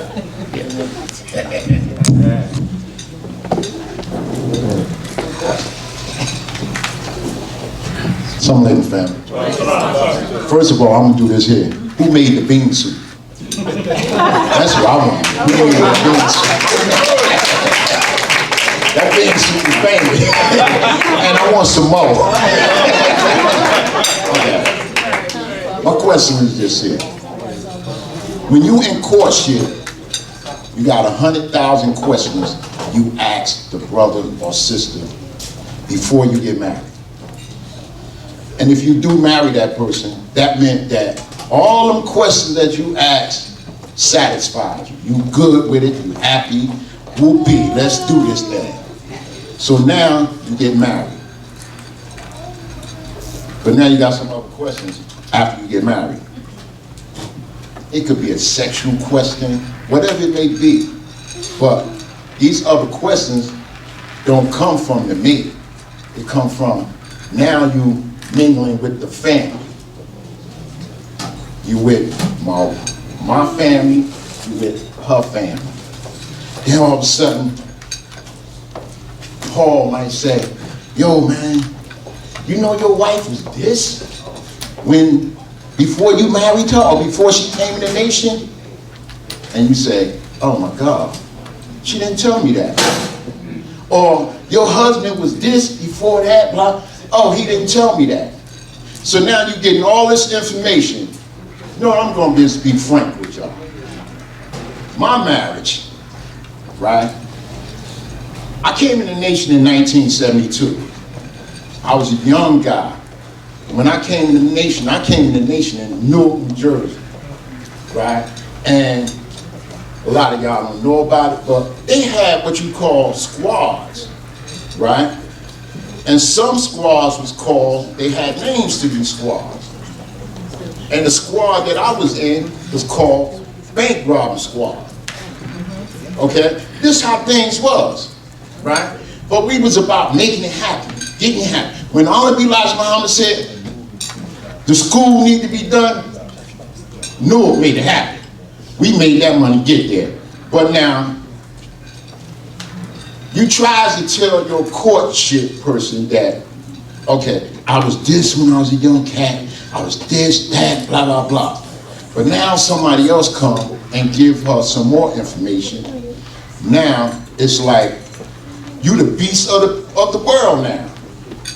So that's my reason of asking, when do the questioning stop in the courtship, even when you marry? When you marry, do you still ask questions to other people about your courtmate or your husband so that they can destroy your marriage?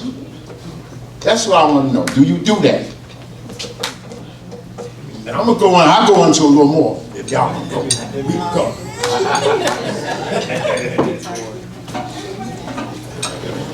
Well, Brother Harry, Most Honorable Elijah Muhammad said, every time you look in the face of the black man and woman, you look into the face of God. When does our questions end? When we're talking to God. See, it never ends. That's right. Brother Stan. Yes. No, I'm saying, do you ask questions over there? Or you ask that person that you dealing with that's supposed to be your king or your queen? Do you get that question from them and you keep moving with it? Or do you not believe them and ask him? Well, I'm gonna get to that. Okay. I understand what you're saying. I got it. But this is the foundation, Yes, okay, sir. that I want you to look at. When will you ever know everything about your mate? You'll never know if they're God. Because the mind is infinite. Honorable Minister Farrakhan said that the Most Honorable Elijah Muhammad teaches that the brain is infinite in whatever it can conceive, it can achieve. Our wife was talking about how she breaks the mundane schedule. And I'm supposed to go to work the next day, and she got, yeah, we're going to Miami. It's Miami. You got to be kidding. I got to do this and this, Parliament Council, all this. But then when you start breaking that mundane schedule and you start doing things new, of course, in the righteous realm, it brings things out of you that you don't even know was in you. See? And then the love begins to grow to a point that you get to a point that you become more selfless in the marriage. Because wherever the self is, the spirit of vindictiveness is, the spirit to retaliate is, the spirit of being suspicious. See? And the Holy Quran says in Surah 49, suspicion in some cases is sin. And sometimes, Brother Harry, people are suspicious of you because they doing something wrong. That's right. That's right. You know? You go, why are you looking for dirt? When there's dirt, you ain't got to look in the mirror. That's right. So to expect perfection from your spouse, you must first expect it from yourself, which you ain't perfect. So stop acting perfect. But when we have talked about the Most Honorable Elijah Muhammad, that when we accept Islam, the teaching of the Most Honorable Elijah Muhammad was that squad was not Islam. That squad was y'all, whatever y'all did. That wasn't the messenger. That was just niggas in bow ties. That's all it was. In the name of Allah. But you got niggas in collars backwards. In the name of Jesus. You got those kind of groups all over. And that's why Allah had to destroy it all. And that's why, Brother Harry, you came back because you understood that we all need a second chance. I need a second chance. Forgiveness must be active in a marriage, and we took forgiveness completely out of the teaching of the Most Honorable Elijah Muhammad. We took forgiveness out of the religion. We want to hold grudges. We want to be vindictive because we have too much I. And we have to be more selfless, and the more selfless you are, the more you love. That's right. See? When I love my wife, I love her unconditionally. See? The Holy Quran says it like this, Brother Harry. Ask not questions that will bring you trouble. That's right. Yeah, be careful what you ask your spouse. That's right. And Jesus said, many things I can tell you, but your mind can't bear it now. So when they ask her, baby, don't go there. Come on now. You can't handle that. That's right. But if she thinks she can, you have to let her know that when you marry someone, there's always an X factor, something you don't know about that person. That's right. Church say amen now. Hallelujah. Hallelujah. So I'm saying the questions will end when the love becomes greater. When we become completely selfless. Because when God already knows, see, that's sufficient. And I'm going to end with this because this is very, very important.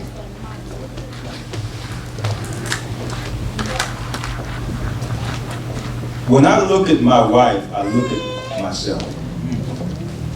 See, the woman is from ourselves, from us as men. She's the best part of us. So we need to start being good to ourselves. And the woman has to see the man as you're from him. You and your husband are one. To mistreat him is to mistreat yourself. You might as well look in the mirror and start beating on yourself. That's right. Who gossip about themselves? If you ever seen someone sit there and talk, Stanley, you know good, someone is so and so. You make me goddamn sick. Who's he talking to? He's talking to himself. So when you're talking to your wife that way, you're really talking to yourself. When you're talking to your husband that way, you're really talking to yourself. And where there's no law, there's no love. We got to start having more law in our marriage. We can't do things in the dark, you know, that we know ain't Islam, and talking about I'm striving. Every day you go by a liquor store, you talking about you striving. All right, there. Every day you smoke that ooh weed and you striving. See? When does it end? It ends when we actually begin to love ourselves. And you can't love your spouse more than you love yourself. The degree you love yourself, that's how much you can give. You can't give what you ain't got. A lot of times our spouse expecting, you know, us to give something that we ain't got. You see the man smoking, that means he ain't got too much to give. Because he don't love himself like he should, so why you want him to love you more? Get him to love him more, then he will love you more. You understand what I'm saying? And so I think that, brother, my wife asked questions that I didn't like. I could ask when the question going in. See? When they start seeing things in us that is not right, they're going to ask questions. See? And I don't know the total situation, Brother Harry, but I would say that it's really, I'm hitting on a few things that you know, because various different circumstances bring about questions like that. And sometimes, you know, if there's that X factor that makes you insecure. See, the nature of a woman is to be made secure. If that woman's insecure, she's not going to be, she's going to withhold that trust. That's right. She's not going to feel comfortable with that man. And so when you start hearing questions like that, she's insecure. What does it make her insecure? And most times it's our relationship with God. That's right. We're doing things that we should not be doing, or it don't look right. She might not be able to put a finger on it, but one thing about that woman, she studies us when we're sleeping. That's right. That's right. Don't make a different move. Normally you make 2 steps when you come in the house. This time you made 5. Who's influenced you to make them 5 steps? Normally you never wear a purple tie. Now you all of a sudden want to wear a purple. What the hell you get that from? But see, we as men are not cognizant of that. That's right. But women are. Then that's when the suspicion comes in. That's when the questioning comes in. And we wonder why are you asking the question like that? Damn, you don't trust me? Well, I ain't saying that. But in their mind, there's some suspicion there. See? You come home at different times every night. See? When you used to come home at the same time. Why the pattern change? Well, baby, I was selling papers. You forgot you left your papers in the trunk of a car. So, in the back of her car. So she said, well, how are you selling papers? Then you get home and say, you doing the question, how was the paper push? Why you asking me that question? You don't know because you forgot that you left the papers in the car, and then you wonder why she asked you that question before. Maybe 2 days later you catch up with it. You say, damn, I left the papers in the car. Now you gotta come up with another lie to cover that. and then a lie on top of a lie because we're covering something like Adam and Eve, when they broke the law, they put the fig leaf over their shame. And they hid behind a tree, and God says, why are you hiding? He said, because we're naked. And God said, he asked a question. Who told you? Who told you we're naked? Well, God, why are you asking me a question like that?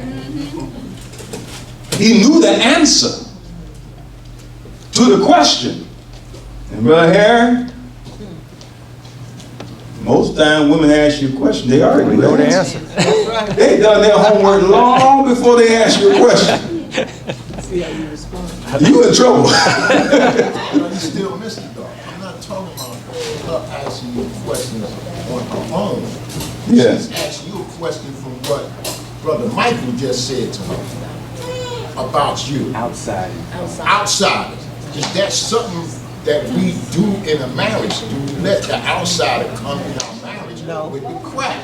See what I'm saying? That's what I'm talking about. That's what I'm talking about. Yes, I understand. Okay. So let me just say this. Let me say this to you, brother.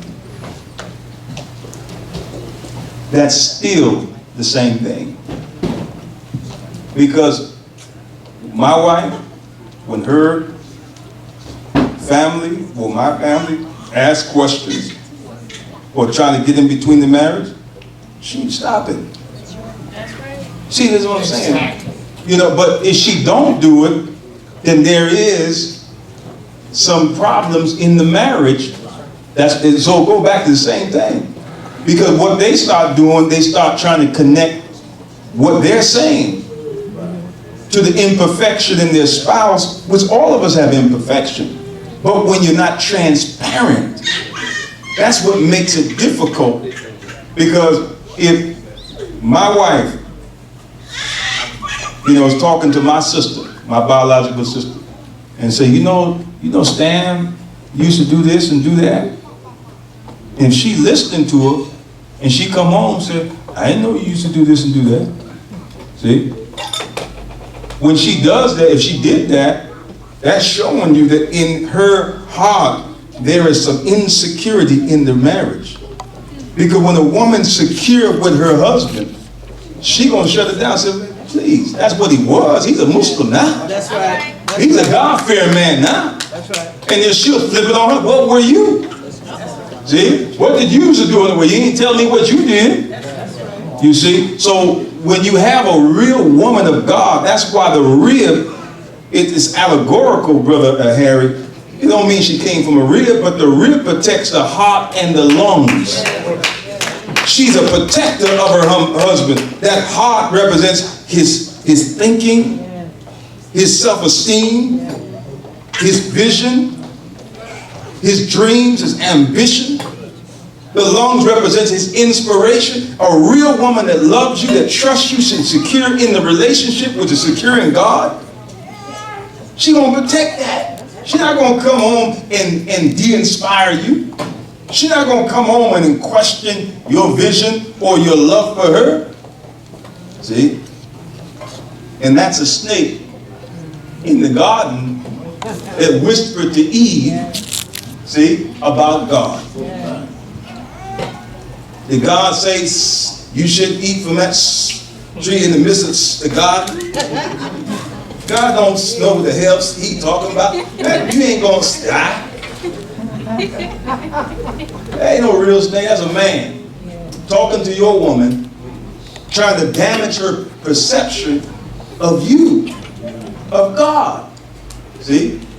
And so there's always going to be a snake going to try to love. And no way you can escape that. If you have a relationship with your wife and you say it's strong, well, God say, go test and see how strong her love is for her. That's right. And it's going to come in the form of your family. It's going to come in the form of a neighbor. It's going to come in the form of a man at Walmart or a woman at Walmart, whatever. They're going to test it. That's right. You want it to be tested to see how sincere the relationship is. I promise you, this is the last point. Jesus said like this, Brother Harry, and this is good that your spouse asks questions. He said, it's not what goes into a man that defiles a man, it will come out of a man or woman that defiles himself. When people ask questions, it reveals who they really are. That's right. You can, that's why the lessons say ask questions and learn all about yourself. See? So it's very good that they ask questions because it's a barometer to let you know where you are in your relationship and let you know how much work you got to do as a man. You know, that's just how life is. So I hope I answered your question, brother. I hope I just wanted to ask the question. That's a good question. Yeah, that's how I went. Yeah, love I know that's what happens in relationship, in marriage. That's right. People, your family always get involved, and when they get involved, it just get crazy. Outside influences sometimes can contaminate the marriage. Like you try to tell your court mate everything possible. Like myself, that's what I do when I'm in court. I try to tell them everything about me. My socks, colors, everything.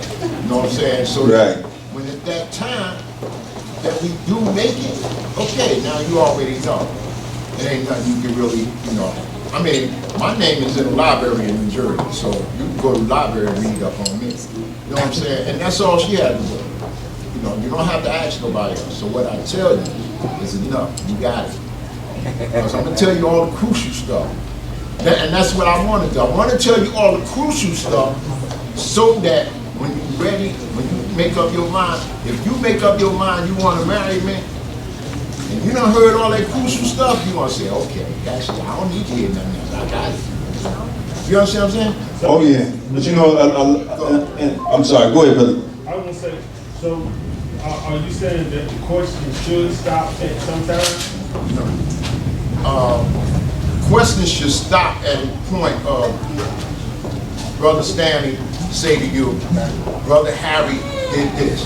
Then when you come to me, you don't come to me and say, Brother Stanley said, you come to me with guns out and everything. Well, my Brother Stanley said this about you. You see what I'm saying? You follow me? I understand. So I just need, I can come at with any question you want, but come at me civilized. You know what I'm saying? So it's basically the communication with the question. And that's where respect comes in at. Yeah, there you go. And trust. That's what it seemed like to me, a lot of the sisters, we get these teachers, and we go wacko on this. Do y'all understand what I mean by that? No, sir. So if I mean, what he's saying is that sometimes, if I'm wrong, Tim, sometimes the sisters can be aggressive when they approach a man. They can be very aggressive. Can be very aggressive when they pissed off about something. And it causes sometimes you to like shut down and not answer the questions because it's something that you've answered over and over again. The minister said, sisters, these brothers been in the belly of the beast. You have to be careful how you deal with these brothers. You know what I'm saying? So be careful how you talk with them. Be careful. Handle them as good as you can. You're not using his words exactly, but y'all know what I'm saying. And it go both ways. Hold on. So now, okay, I stepped on your foot, but now you're ready to fight. You understand? You're ready to fight. And now, I'm one of them that came from the belly of the beast. And everybody will tell you about it. So why do you want to try to be hard at me? Yeah, understand? But you know what, if I may say this, Brother Ronnie, Pastor Ronnie, what you're getting to right now, Brother Harry, is the science of the mind. Okay. This is what I'm saying is that everybody who comes to the house of God brings their baggage with them. That's what I'm trying to say. And so, right, I know what you're saying. Right. So then, say that she been with 3 different men, okay? She not gonna come in that marriage secure. She come in that marriage with doubt and suspicion. That's right. Because she's been hurt. That's right. She's been with 3 different men. if she's been with 3 different men and now she's getting with you, right? She's coming into that relationship with doubt and suspicion because she's scarred. Even though she told you that, and you satisfied with that, you have no problem. I'm still gonna treat you like the queen you're supposed to be. No, You hear that from me? no, but you're gonna have to deal with her demons. That's right. You're gonna have to be a dragon slayer. You're gonna have to be able to fight the devil in her, but not her. That's right. See, and it's like a criminal got a hostage, and you got to talk that criminal, negotiator, talk that criminal from let that hostage go free. See, you got to focus on killing the criminal, not the hostage. See, so when you see the demons in your spouse, that's when real love kicks in. That is how you measure how much you love that person. That's right. Love is not seen when everything's going well. You show how much you love a person when they act other than themselves. Now, how can you reach them? See, how can you save them? I mean, my wife went off on me so many times that I said, stop counting. No, I know, but the principle is the same. Demons are demons, Brother Harry. That's right. Demons are demons. And so if I got to deal with her demons and she got to deal with my demons, now the way she handles it, that's how you determine how much you love that person. Because a lot of times in Dianetics, which the minister told us to go to, and I'm an auditor, see, some people have what they call holders. Some people have bouncers, like he said. You know, Brother Aru said that when he get too much mouth, he want to bounce. Right. Do you know Moses had a bouncer engram? A bouncer demon? Everything that happened in Moses' life, Moses ran.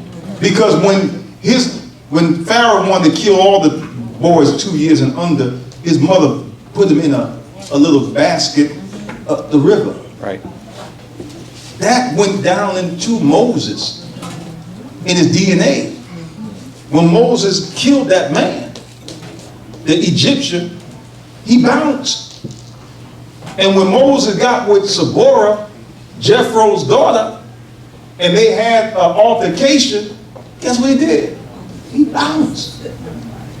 They got a separation. They had 2 sons together. That's what you call in the mind. It's not that he bounced because he wanted to. It was a demon or the engram in control that he's so used to being that as his conflict resolution. But then Jethro had to come and reconcile the relationship. See? And some people have holders and they'll just stay in the relationship. I don't care how bad it gets. You know, I ain't going nowhere. That's right. But like Brother Pastor Ronnie said, they together, but they're alone. You see what I'm saying? Empty. But we have to learn that there is a solution to the problem. We got to get help because a lot of times things happen to us in our childhood and we don't even know what happened to our spouse in their childhood. Sometimes they got molested, sometimes they got raped, sometimes they've been verbally abused all their life. You see what I'm saying? So then we don't get to that real problem. So then when you say something that you ain't, in your mind you said nothing wrong, but you might have said or did something that triggered something from their childhood, and then it brings out the personality of their auntie and not even them. You arguing with their auntie in the persona, in the physical form of your wife. That's right. See? So it's called, you know, it's real deep, and you know the science of medicine, the science of mathematics, the science of law, but most of us don't know the science of the mind. So when things trigger and we see people acting other than themselves, then they use what they call justified thought. They justify why they act irrational. And that goes a lot in a relationship. At that point, you know that person needs help. And when you love them, you'll get them the help that they need. You won't judge them, because we all crazy. That's right. You didn't hear what I just said. I said we all are what? Crazy.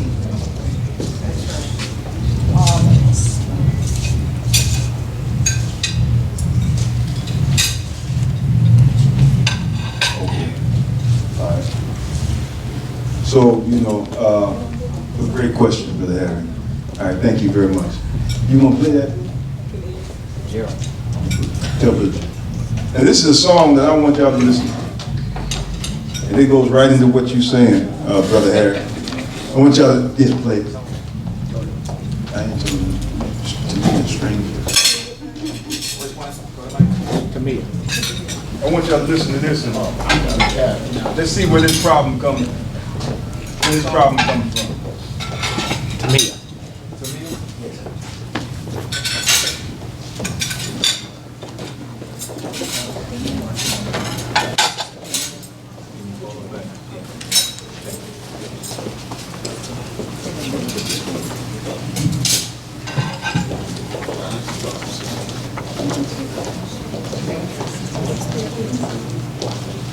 Assalamu alaikum. While they're getting that together, I'd like to address my brother's.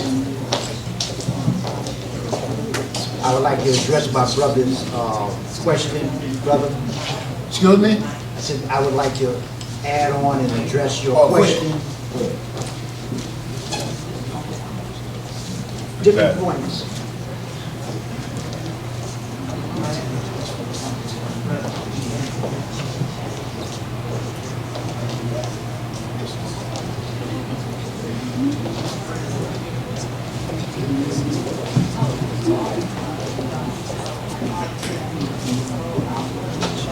Different stages in the Nation of Islam. Brother mentioned about the squads. I'd like to address that. This is one of the reasons. This is one of the reasons why the nation fell. Right. Because I myself, like you, I came into Islam in 1966 and got my ex from the Most Honorable Elijah Muhammad in 1968. You're from Newark, I'm from New York. We had a pipe squad in New York. Yeah. And we took care of business. But the minister, he said he didn't want that. And this is why in our training of the FOI, he did away with all that stuff. That's why the nation actually fell. That's right. Master Fard Muhammad addressing where you stated about someone else, talking about your wife, that she used to do this. Well, we were all Negroes or niggas. And when we came into the teaching, all of that is left behind. That's right. Am I right or wrong? Yes, sir. So, my wife wasn't this, but let's say, for example, if my wife was a prostitute. Well, that's just like the minister said, you will condemn a homosexual, but now you're a fornicator. I learned in the early days of the nation, if we turn up the bottom of our foot, you're going to see some dirt. Some are cleaner than others, but we are all filthy as hell in the eyesight of Allah. Am I right or wrong? That's right. Now, here's my FOI training. If a brother comes to you and say that Brother Hakeem did X, Y, and Z, my training is you're supposed to tell the brother, come over here and tell him yourself. That's what you told me. See, because punks always try to hide. Right. That's the fact. So, once you accept this teaching, that past, that's dead. That's just like you put out the mosque for fornication or adultery, you get from 1 to 5 years. You come back and you're asked the question in the FOI class, if it's a brother or the sisters, does anyone in here have anything that they seen brother doing while he was in bad standing? No, sir. Once we accept him back or her back, that past history, what they've done, that's dead. You don't bring that up. Right. We are under a divine law. That's right. So I just wanted to share that with you because many of us come into this teaching from scraping the bottom of the damn barrel. I've scraped the bottom of the barrel. But I can tell you this, my wife practically knows just about everything that I've done in the past because I have nothing to hide. And it's the same with her. She has nothing to hide. So you can't come to my wife or with no little small time stuff. That's right. And you can't come to me about my wife with no little small time stuff. That's right. And those are just the actual facts. So that's the mindset as believers that we have to have. Let the past be dead.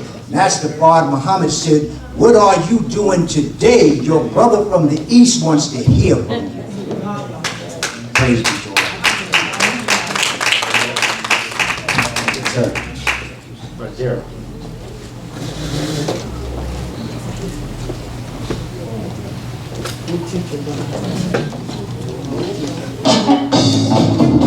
We've gotten lazy, but we were made to move. So move more, live more. Degree Motion Sense, made to move.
Figure out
Thank you, Brother Gerald. It's on. Brother Gerald. Brother Gerald. Turn it up. All right, thank you, sir. To me, a stranger in my house, to me, it said, I don't understand. You look just like the man in the picture by our bed. The suspense is pounding and clouding up my head. I'm checking your clothes, and you wear the same size shoes. You sleep in his spot, and you're driving his car. But I don't know just who you are. That's deep. That's deep. So even on Brother Harris, and Brother Stanley even said that's relevant. The answer is still relevant. And that asking questions, and in this mode of discovery we find ourselves, this continuous mode of discovery we find ourselves in, because the mind is infinite, right? And not only that, we discover they say when you really want to know who you are, get with somebody else, right? Because we can say by ourselves, we can say we're this and we're that. But until you're tested next to the person who's been sent to try you on what you say you are, you'll find out who you are real quick. And they'll find out who you are real quick. And so we have to take a constant reassessment of who we are and strive to improve, on our imperfections.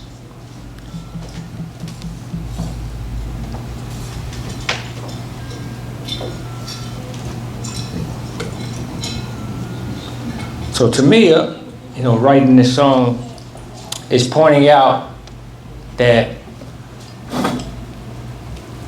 there are things that we will continue to discover by one another, right? We'll continue on that basis of discovery. How do you handle what you find out about your spouse or the one that you're in courtship with? How do you handle that? Are you handling it in a mature way or immature way? Are you bringing up the past in order to cause pain or hurt on that person, right? How are we handling? What is the state of mind that we're in, when we run into situations like this? Can I ask a question? Yes, sir. I want to ask a question. What was Tamia talking about? Talking about a stranger in her house. He wear the same size shoes, wear the same suit. What is she talking about? He wouldn't touch me like that. He wouldn't treat me like a stranger. Did he change or did she change? Let's talk about that. Do you have a stranger in your house? Samson had a stranger in his house, and that was Delilah. See? But that's what she's talking about, and that's what we want. How do you deal when you have a stranger in your house? How do you deal with that? Because we can become strange, and I'm going to tell you what the minister said, Brother Student Hakeem. He said that when we break the law, we begin to act strange. Let's deal with that. Questions? Why everybody so quiet? Questions? I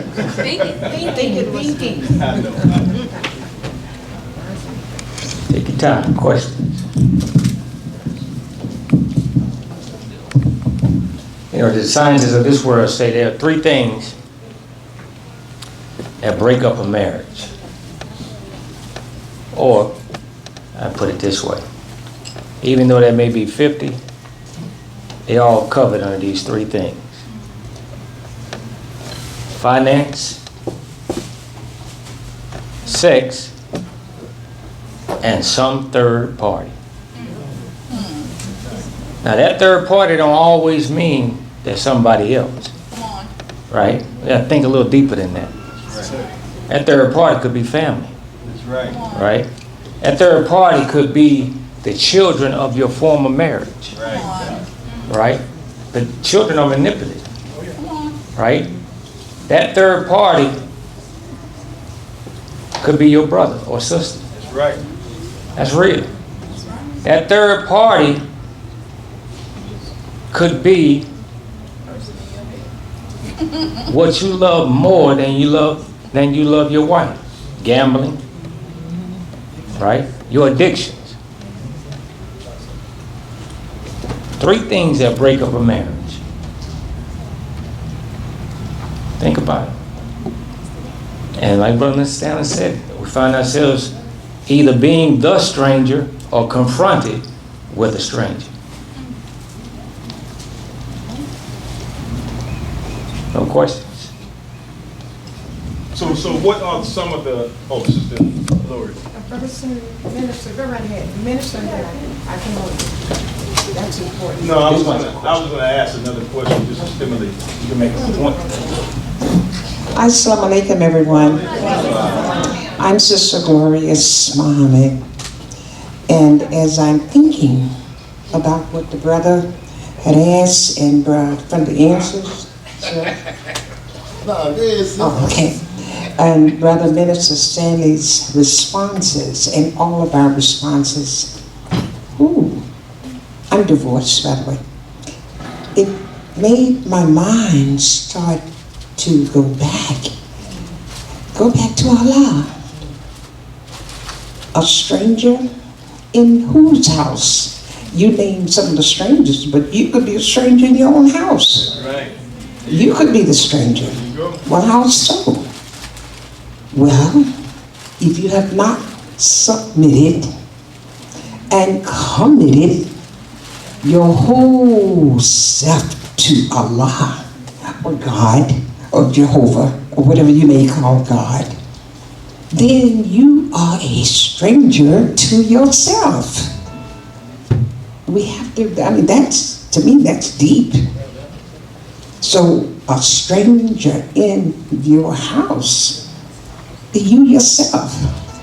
That's why a husband or wife could respond a certain way when somebody on the outside whispers. So the devil whispers into the hearts of men, the Holy Quran says, from among the men and the who? Jinn.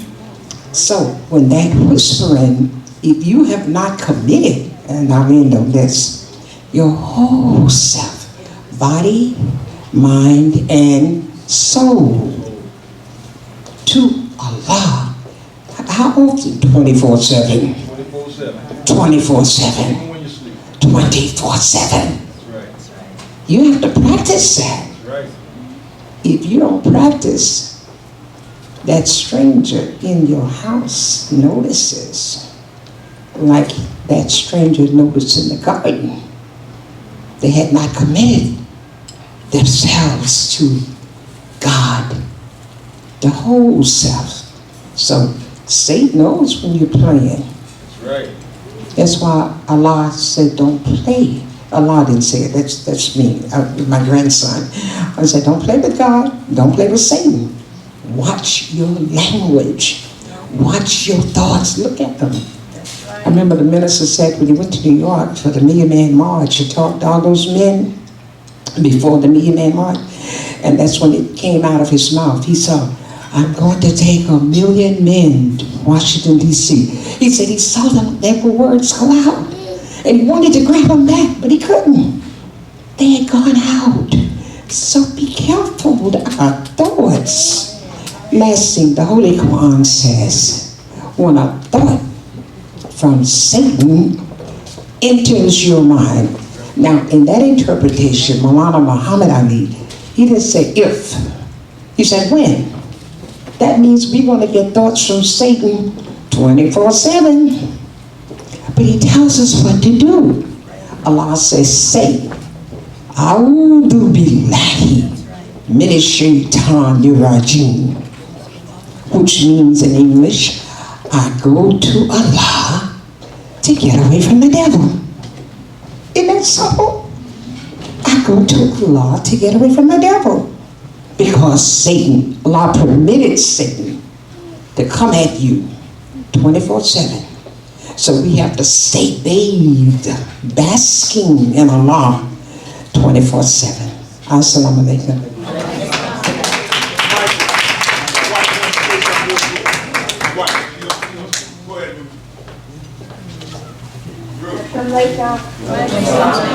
Thank you, honey.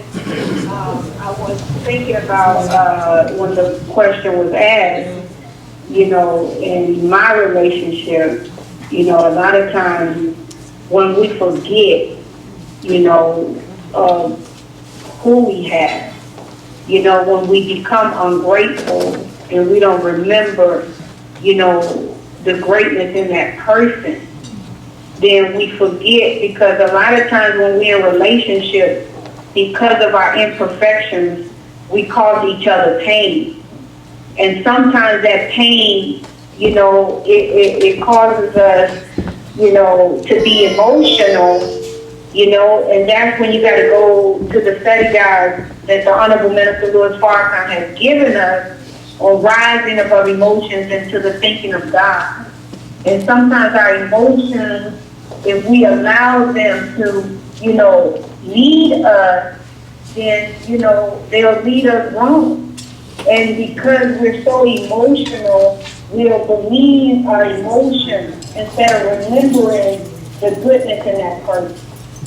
Instead of remembering that I'm with an imperfect man, and my job is to help him become perfect. So a lot of times is that the pain that we cause each other is what makes us become strangers to one another.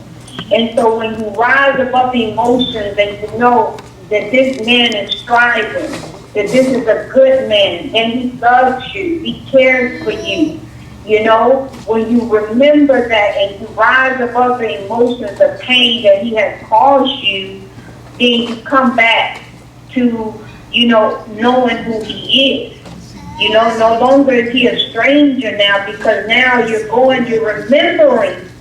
And Allah says in the Holy Quran, the remembrance of Allah is the greatest force against evil.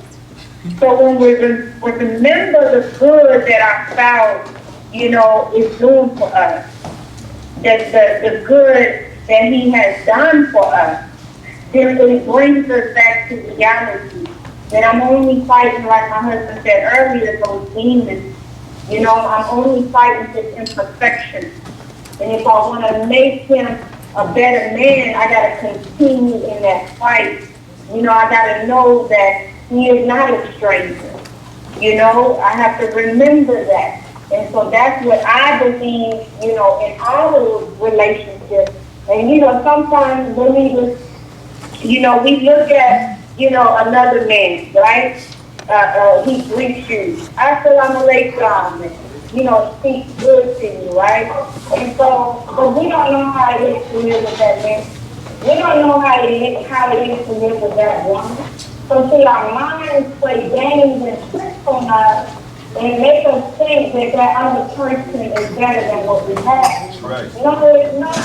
We have to go back to who's the one that's putting up with your crap. You understand what I'm saying? Because we all are imperfect. And we also give each other pain. And so when we know that the pain is what brings us closer together, when we overcome the pain, stronger and stronger, not allow the pain to push us away from each other, but no, run to that pain and overcome the pain so that you can see the beauty in each other. So don't think that, someone outside the relationship is going to treat you better, is going to talk better to you. No, it's because a lot of times you're not in that person's life for that person to give you there, or for that person, to put their imperfections on you, or strong you there. And they always say, they think that it's better on the other side, the grass is greener on the other side, right? But I heard a brother say, the grass is greener when you water. So if we don't water the grass, that's what it's going to turn grass. So our job is to water each other's souls and to fight that demons, to fight that ground dirt, to fight the negativity that lives within us. That's my job as spouses, is to help one another overcome those imperfections so that we won't become strained in our home. So that's what I wanted to share with the believers. Thank you for allowing me to share. Assalamu alaikum. Allahu Akbar.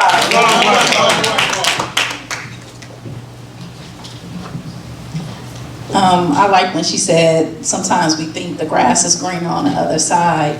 But I also heard a saying that says, sometimes the grass is greener on the other side because you ain't over there killing it. So, but what I wanted to say is, I think another aspect of the stranger that may be in our homes is, I remember the minister told the brothers, he said, you really want to know who you are? Ask your wife. That's right. Most of us have a misperception of who we are. That's right. And we don't want to come to terms with that. And when we're living with someone daily, and they're trying to tell us who we are because they're seeing it, they're interacting with us, and we don't want to come to terms with that because we have our own perception of ourselves. And so that causes issues in the home because your spouse who is there, that's supposed to be assisting you in growing and assisting you in helping to become better, you're refusing that because you see yourself in one way, which is totally opposite of who you really are.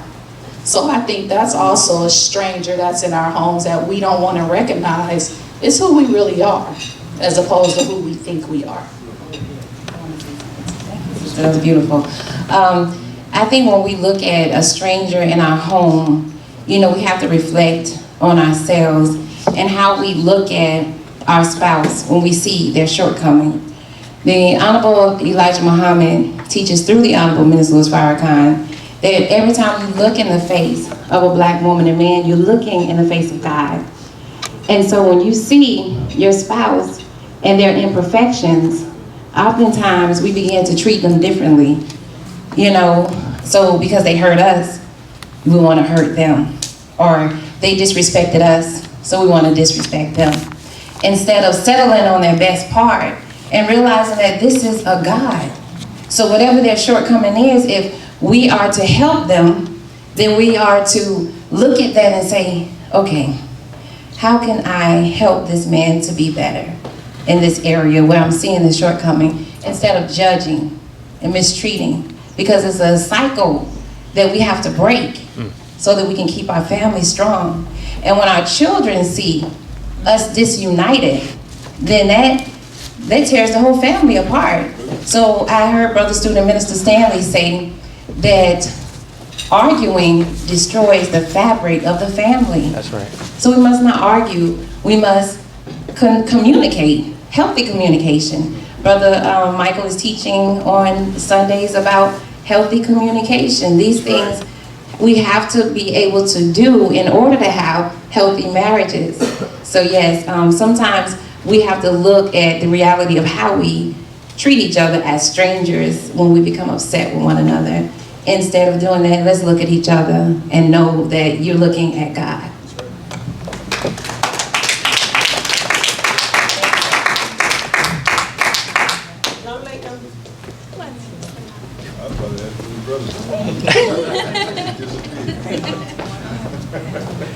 Bismillahirrahmanirrahim. Assalamu alaikum, family.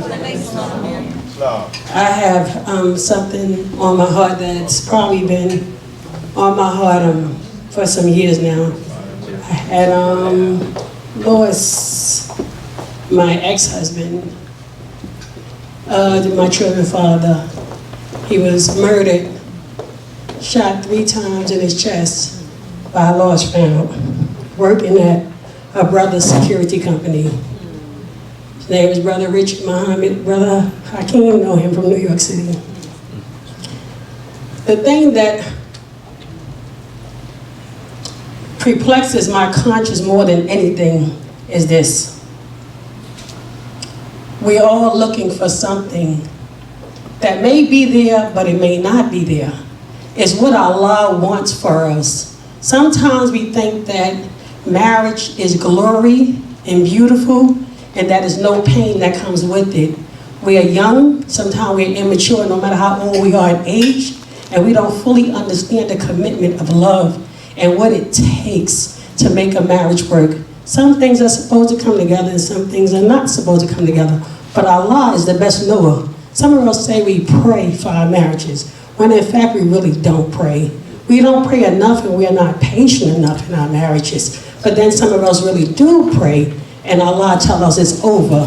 Whatever the circumstances is, Allah will bring us clarity and time. Too often I'm seeing marriages end because of bitterness, because the man is not fitting up to the bill that you want him to, and vice versa, when it takes patience. It takes some time even being separated for a little while. And in that separation, Allah will show you whether you're supposed to divorce that man or not. But some of us run straight to divorce court. Allah does not like divorce. That's what he says. The Honorable Minister Louis Farrakhan teaches us. He says that, would you go ahead and marry a man and then find that that man is not right for you, only to go to another man years later and find the same qualities that you did not like in that man in the next man again. So a lot of it comes from us learning to deal with ourselves and learning how to develop and grow within ourselves and learning how to nurse on the teachings of the Most Honorable Elijah Muhammad, learning how to nurse on Minister Farrakhan, and learning how to nurse on the man who came 9,000 miles.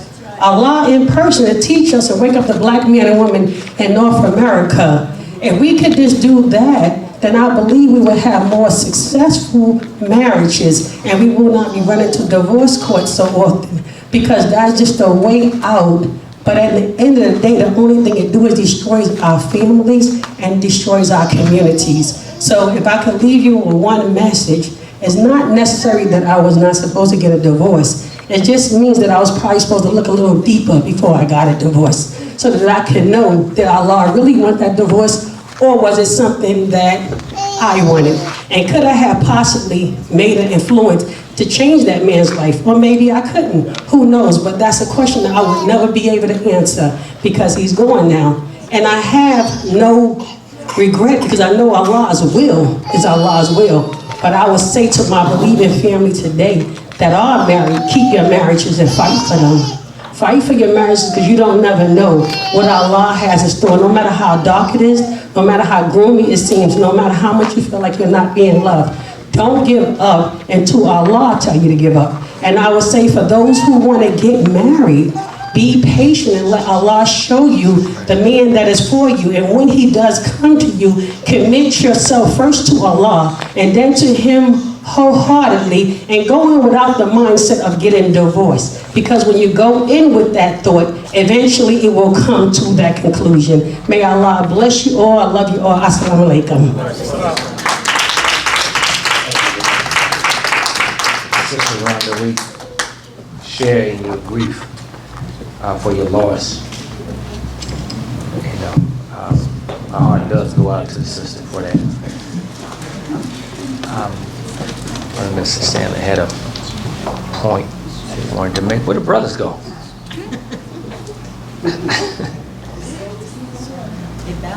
There's something going on outside. Oh yeah, it's Miami Day in the A. Hey, okay. The whole parking lot full of people from Miami. They should have been out here yesterday, right? Yeah. Family Day. You were to make up. Comment the last. I was going to say where the brothers go. Before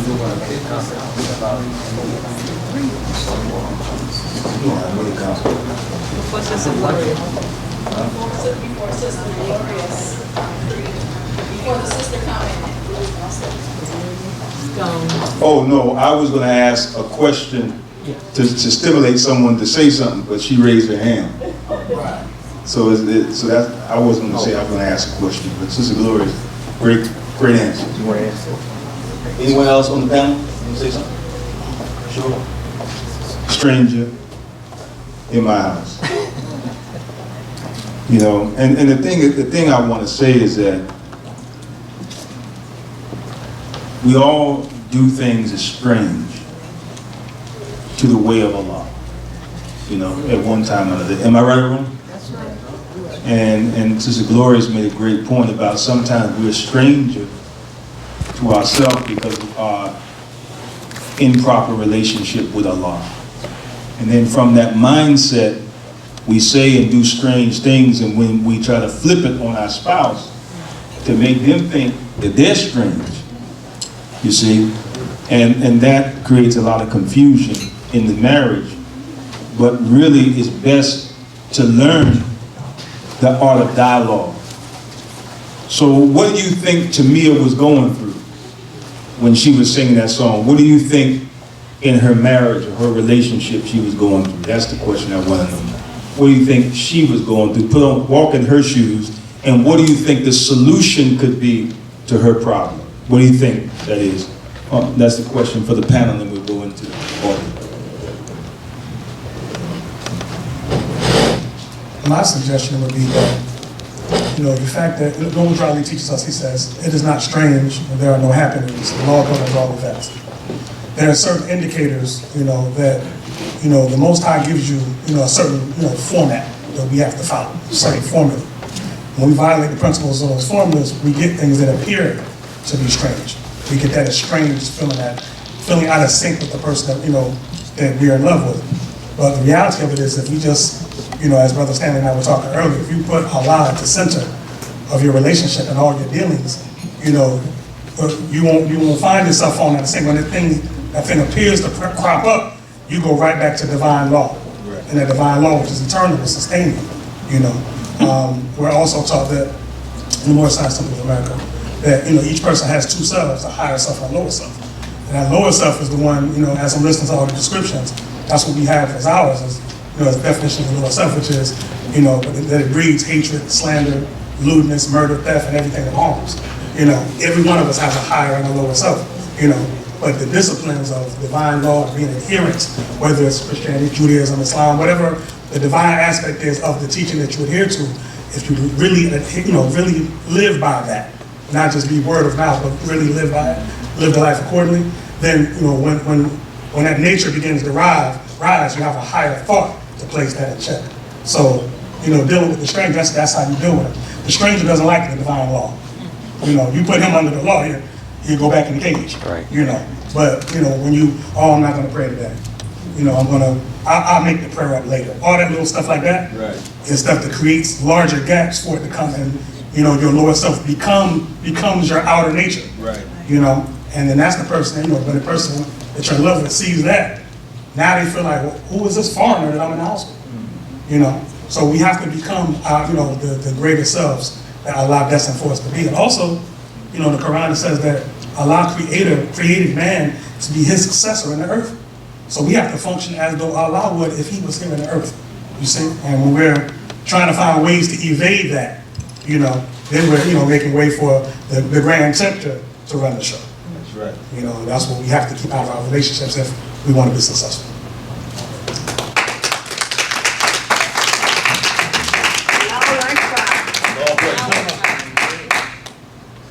So, Minister Muhammad, the question was, what did we see that Tamia was going through, or what she experienced? Right, like walk in her shoes. What do you think she was going through, and what is the solution to her problem? From just my hearing of it a few times, I would say, and putting myself in her shoes as a woman, that she felt a little bit of abandonment and a little bit of loneliness a lot of darkness and disbelief and shock is what I would sense that she encountered. I also believe that just depending, I don't know all the words to the song, but trying to analyze trying to analyze some of it. Well, yeah, I mean, yeah, let me have a few more. I was trying to make up. I've heard the song before, but just the words. You like the music. Oh, so it's just not me. Okay. No. Okay. He's going to read the words. Okay. She says, "There's a stranger in my house. Can you hear? It took a while to figure it out. There's no way you could be who you say you are. You got to be someone else. Because he wouldn't touch me like that. And he wouldn't treat me like you do. He would adore me. He wouldn't ignore me. So I'm convinced there's a stranger in my house."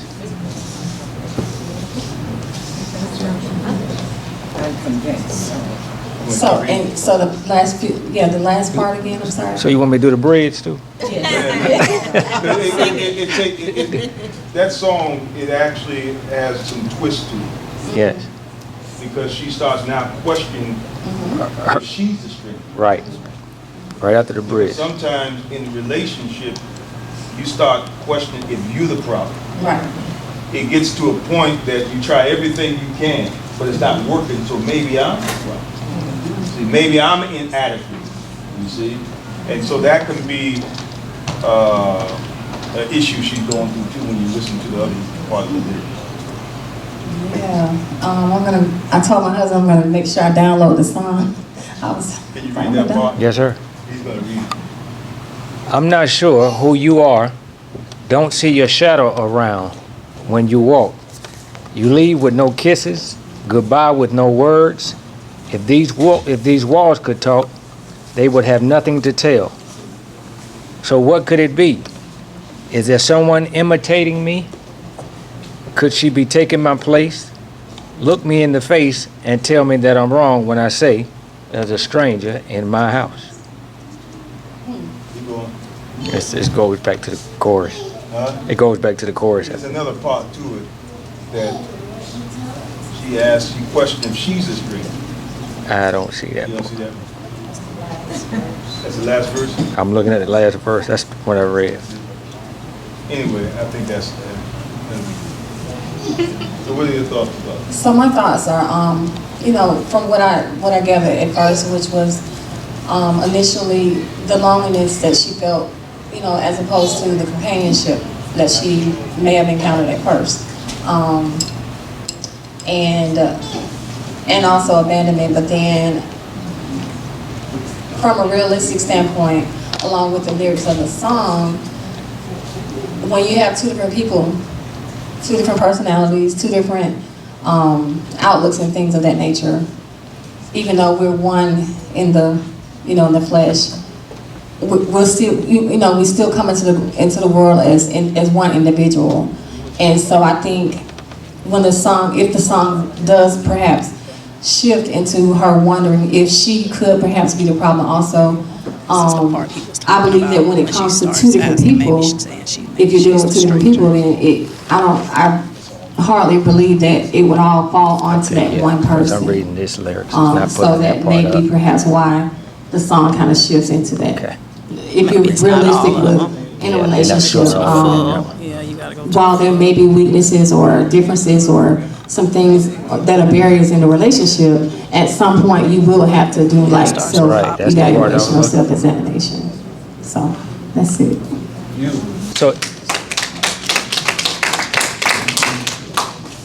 So yeah, I just think, would have been a stranger in the house. Apparently some things have changed, from the person that she married. Maybe, brothers is that, she probably need to, reevaluate herself and see if it was some things she needed to change about herself. But the truth be told, my interpretation, of a relationship with strangers being in the house is that sometimes we all change. You know, I'm not the same person that I was 20 years ago. That's that right. I was, 20 years ago. And sometimes over time, you have to understand that your spouse may change, I may change, and you have to be able to readapt to the change and the growth that both people may have in a relationship. And that has been, a situation in our relationship where we had to understand that she's not the same woman that she used to be. I'm not the same man that I used to be. And we had to be able to adapt to us growing, become older, and changes in the way that we look at things, changes in the way that we act. You have to be willing to change if you want to continue to stay married to that person. So in actuality, you're not going to be that same person that you saw in the wedding picture. You're not going to be the same person that wore those same shoes 5 years ago, even a year ago. I just think that, from the concept of the song is that the husband and the wife can't both become strangers, and they probably need to make changes to adapt to allow the love to grow again. So that's my interpretation of the song. So it says, pop quiz. Tell me where we first kissed. Tell me where my spot is. Tell me if I liked it, loved it, or could it be the stranger as me? Have I changed so drastically? Is it I want more than me and you remain the same? There's a stranger in my house. That was it. It took a while to figure out.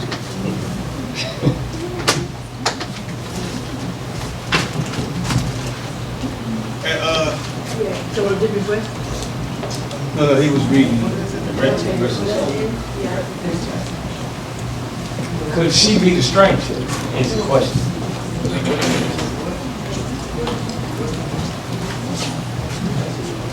Assalamu alaikum, family. Well, this is what comes to my mind when I think about the question that student minister Stanley asked. My wife and I just got finished watching a series. Maybe you all need to check it out. It's called Greenleaf. It was put together by Oprah Winfrey. And this sister was married, and her husband, they had two twins. They had twins. After that, she found out that he was not the fella that she thought he was. She found out that he was a homosexual and had eyes in the church for other men. So now she was wondering, is it me? Did I do something wrong? Or was it him? But it upset her. So when I hear that type question asked, a stranger in the house, she thought she had a strapping, strong black man. Come to find out that she had a sissy. Wow. So that's my understanding of that.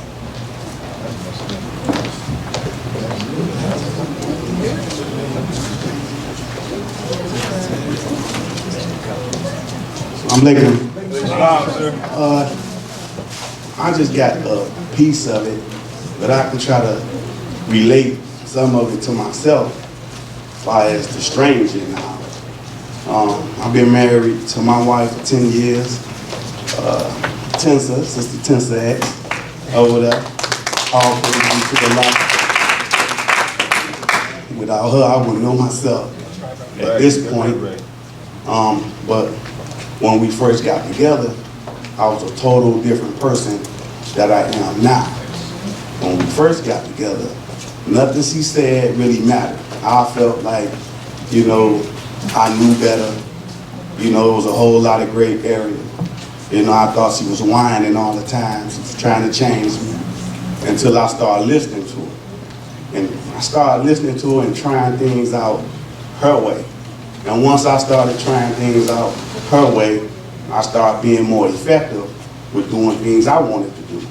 So, you know, and I studied, evolved and evolved. And she started saying that she could see me change. And when she saw me change, she started opening up about things that she didn't tell no one about. So, you know, as far as, I don't know if I'm on point, but I just heard a stranger in the house, and I'm taught that to always try to apply things to myself and do things apply to me first before I do it to someone else, because I want to treat you the way I want you to treat me. So that's why I took it and applied it to myself. It's a strange in the house where we always evolving and changing every day. That's why we taught that a man is handicapped without a woman. That's right. And when we get that woman, we commune with that woman, and in the words of Sister Abel Muhammad, we cannot even understand the color or the nature of Allah until we understand the nature of a woman. So until we know her, we'll never really get to even know ourselves. So we got to look at it that we really is strangers, especially if we're not communing with that woman, because if we don't know ourselves, how can we know her? And that woman know. Right. So I thought, well, I was a stranger. I probably still is a stranger in my house, because every day she tell me, you know, I surprise her with certain things, but I'm growing for the better. And me and my wife, we best friends. I mean, so without, I lose socks, shoes, keys, all of it. And Minister Stanley had the faith of asking me to help out in College Park on the post of student secretary. And with that come a whole lot, especially when you're dealing with black people money. You know, you don't want to play with that.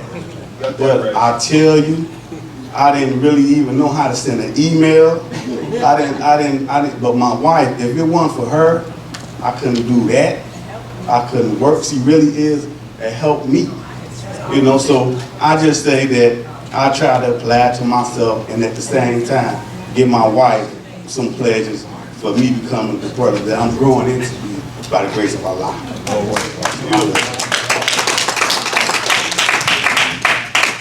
Who next? And another one, I just want to say, I congratulate student Minister Stanley Muhammad and his family, because I'm gonna tell y'all something. This area that we in, when I first saw it, and before I saw it, it was way worse. It was brick wall area, it was messed up. He had a vision. That's right. I'm telling you, and he didn't, no matter what he had going on, and all of us here is family, so we know what the brother going through right now. He paid 2 tickets. He bought 2 tickets for today. One for him, one for Sister Ruth. See, here in spirit, you know, but that brother had a vision, and it's happening because we all come together no matter what nationality we say, we all communing with Allah. That's right, for the better. So I thank you, Mr. Stanley, for all the work that you do in College Park, all the work that you do, because for you to bring brothers and sisters like this together, regardless of whatever obstacle you have, Allah has to be in you, my dear brother. And I love you, and that's what you have for everybody in here. So I'm going to let you first.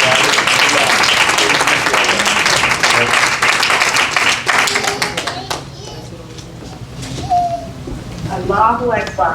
Allahu Akbar. Is there anyone else who want to tackle that issue? I want to ask Mr. Stanley, what's his interpretation of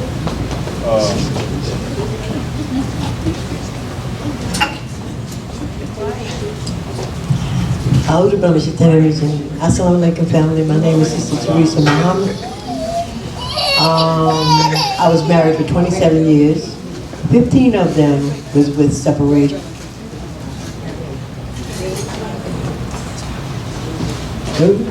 Okay, 15 of them was with separation until he died about 3 years ago. When I married him, is because the nation had fell. I came in 71 and it fell. And I heard things that I didn't want to deal with, and I moved out to Long Island. He had this big old boat. I went back into the streets. No, not the streets, but you know, well, I puffed a little bit of stuff on the boat. And the whole thing was, I came back when I heard the messenger come through Minister Farrakhan. And when I stood back up, he didn't. But the stranger in the house comes from when I was younger. I was 20 years younger than him and didn't know it. He did everything. He roller skated with me. He courted me. He did everything to act like a young man. And I thought he was a younger man. Until we married and we got to the altar and found out that he was 20 years older than me. So I married him because by then, you know, I was already in love with him. And he was very, very good to me. He never stopped me from traveling and following the minister once I stood back up. But he would never come in. So then he became the stranger in the house. He became strange because as I was learning more and traveling with the minister and going every place he was going, he wasn't growing. He said he didn't want another man to teach him and tell him what to do. I put the tape on and he would leave the house. So I couldn't get him to hear. And I couldn't get him to come in. So he became such a stranger in the house, or either I became strange because I was learning. And as you learn and as you grow, you're just not the same. So on that point, he did one thing that threw me completely off. I came in from a travel with Minister Farrakhan, and in my refrigerator was beer and was bologna. And of course I went off, and I threw it across the yard, and he said, this is just as much my house as it is yours. And I thought about it, and I said, you know, you're right, and I moved out. And for 15 years we made friends, but we were separate because I was growing to the point where he was a stranger in my house, and I was a stranger in his house. And because he wouldn't accept Islam, because you can't make man. Woman can only create herself. A man has to sharpen a man. He wouldn't go to FOI class. There was nothing else for me to do. So we separated, we stayed separated for those 15 years, and evidently he never wanted me enough that he would come to the nation. So Allah blessed him, he loved white people. Okay, he worked for Bankers Construction and he loved white people. He trusted everything that they said. Until the point that my son went to the hospital for his deathbed, and he told him, he said, don't be like me. He said, your mother tried to tell me for years, but I wouldn't listen to her. He said, they gave me a pill after a pill after a pill until they finally killed me. They're killing me. He said, don't do like you see what's happening to me. So what I'm saying is, yeah, you can live with someone for a little while, but then eventually, if you go into Islam, there's going to be a stranger in your house. Assalamu alaikum.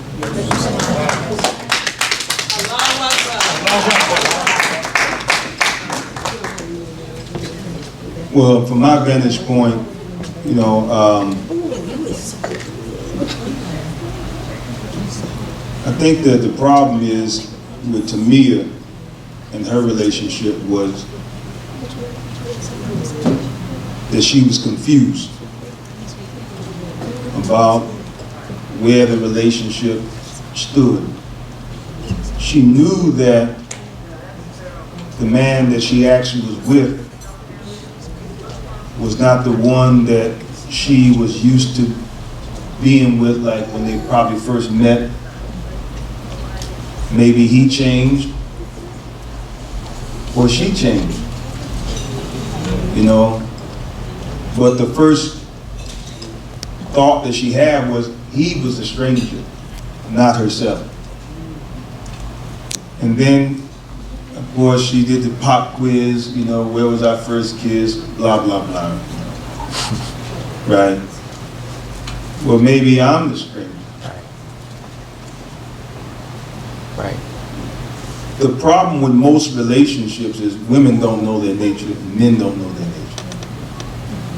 And if we know our nature, we have to know that our nature is designed to complement each other, not to conflict with each other. What's the nature of the man? You know, men are by nature the maintainers of women, not just economically, But we have to learn how to maintain her spiritually, mentally, physically, economically. We have to know even how to maintain her emotions.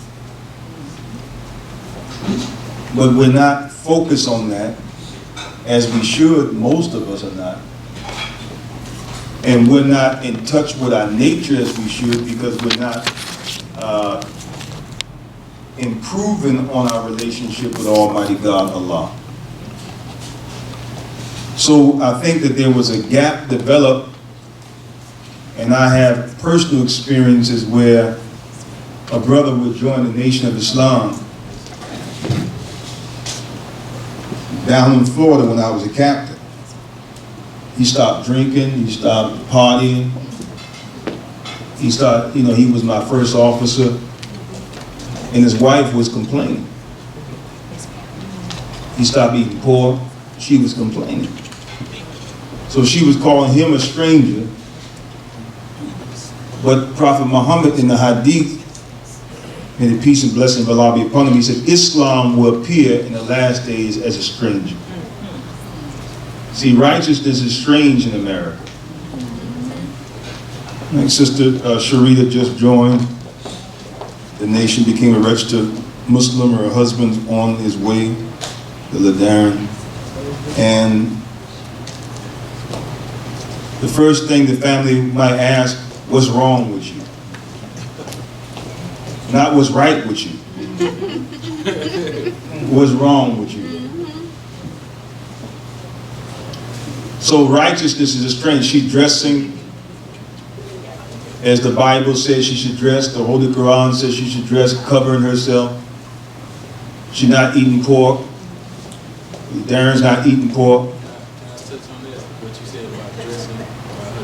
Absolutely. When she posted it on Facebook, she got an 18. We gotta let the new ones talk. That's right. Assalamu alaikum. So when she posted, her graduation on Facebook, it was a lot of people coming, and her auntie comment on it and said something about know who your savior is, this and that, and she was like, and that's a beautiful garment that you got on in Jesus' name. That's right. That's right. So it's just like people just. She right, though. That's right. They see it now, but they don't see the good in it. At least she ain't out here dressing, with her legs all out, breast all out. That's right. I mean, she trying to get closer to God, so why not accept that? And it's just so hard for people. I don't know what it is. I don't know. Like some of her cousins was commenting on it too. Saying something about this is. God is, God that. So I was like, but let me just say this in the most humble way. So everybody that said something, I was like, the question is, what you doing in your life, are you pleasing God? And I was like, you can't look at my wife and try to judge her. You need to look at yourself and see how you can please God more. And I said, thank you, God bless. Nobody coming in back. That's right. Nobody. So I think what we have to do is just keep on going, and people will just see later on the effect that it's having on our life. So that's what we gotta do.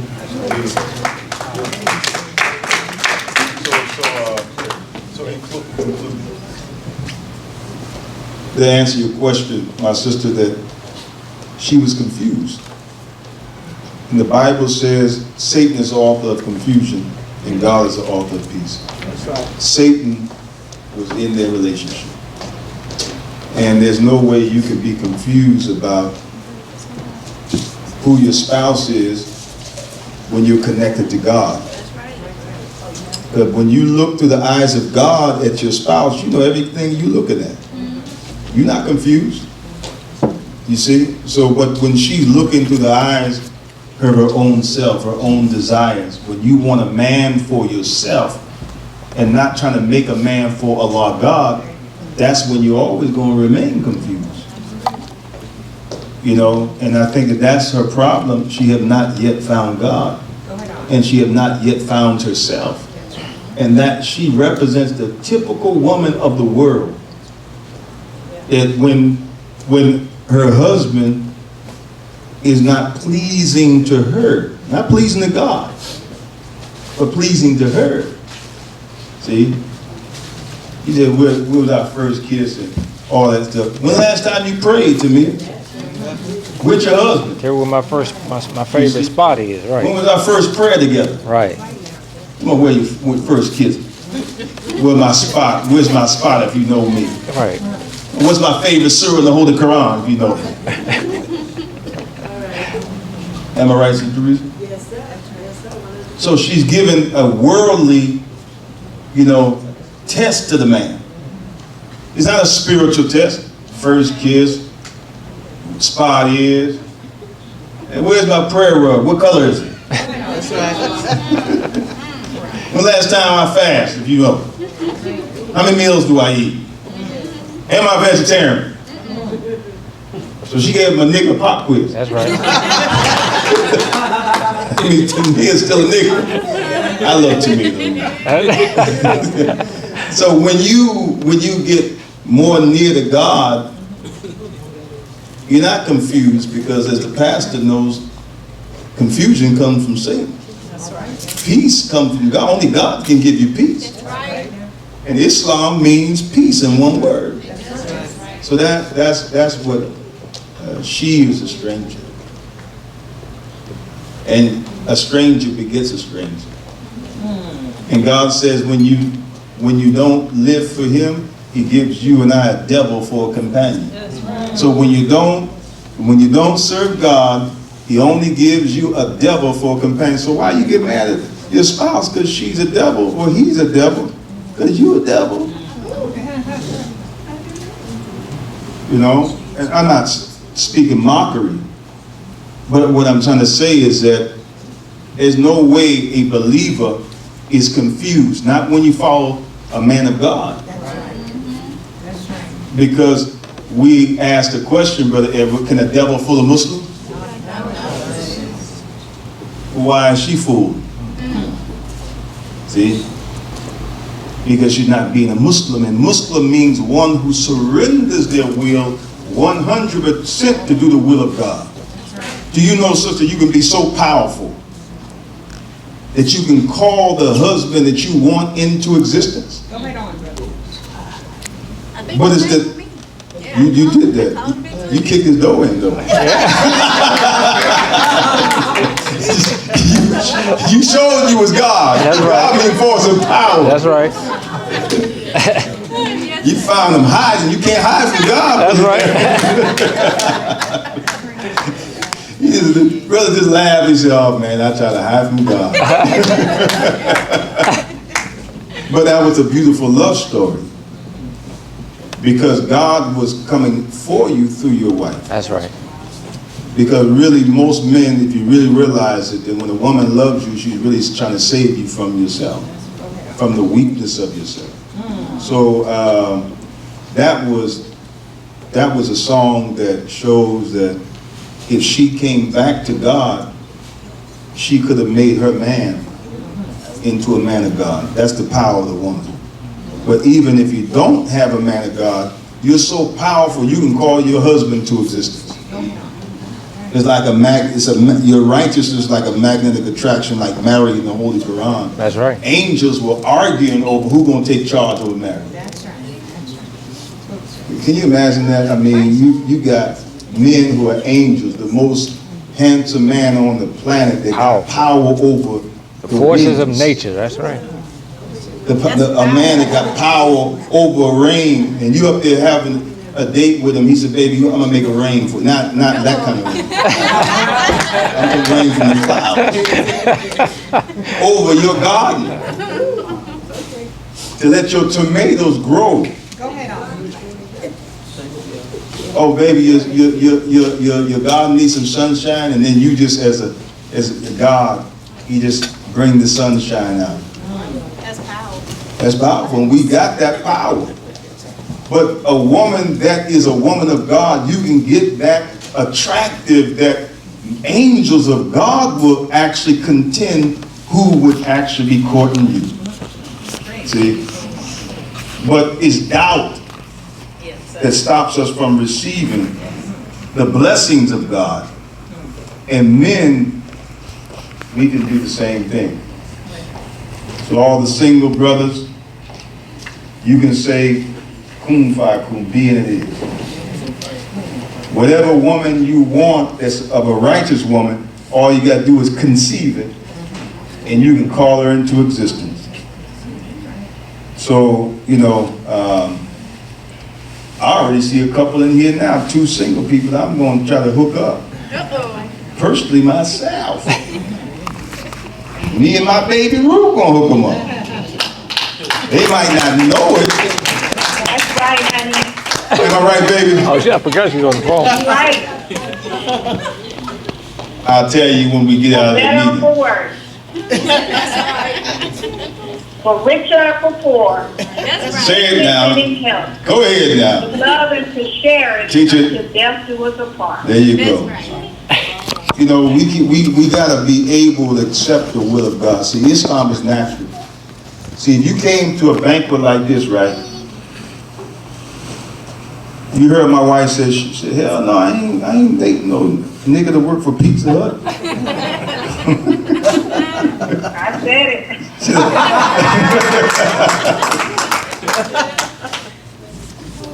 I said, she don't know what she's talking about. But my love for her was so great that she could not get out of my magnetic attraction. You see? That's right. Because I knew that, you know, she knows that I got a strong willpower, so ain't no way she'd get away. I said, you don't know what you're talking about. So I went to Shannon Mall at that time and bought her some jewelry, a ring or necklace, something I bought. I said, baby, this is for you. She all, you know, that bought me some time, Brother Michael. Yes, sir. Then she went from, now let's just be friends, Brother Harris, said, I'll think about it. Uh-oh.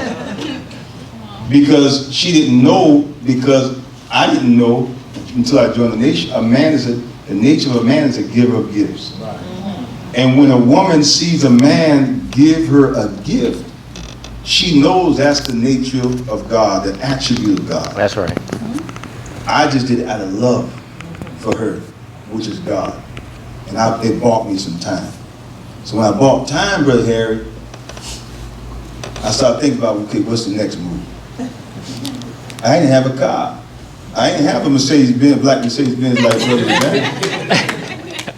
So I was right over here by Discount Mall, Sahara Townhouse. I was thinking about going to her house in Union City off of flat shows, right? So I walked out the apartment and I saw a bike. So I jumped on the bike. And I rode the bike down Gobby Road, Old Bill Cook Road, went down flat shows, got to her little house, and knocked on her door. And she opened and said, how you get here? I said, I got my bike right here.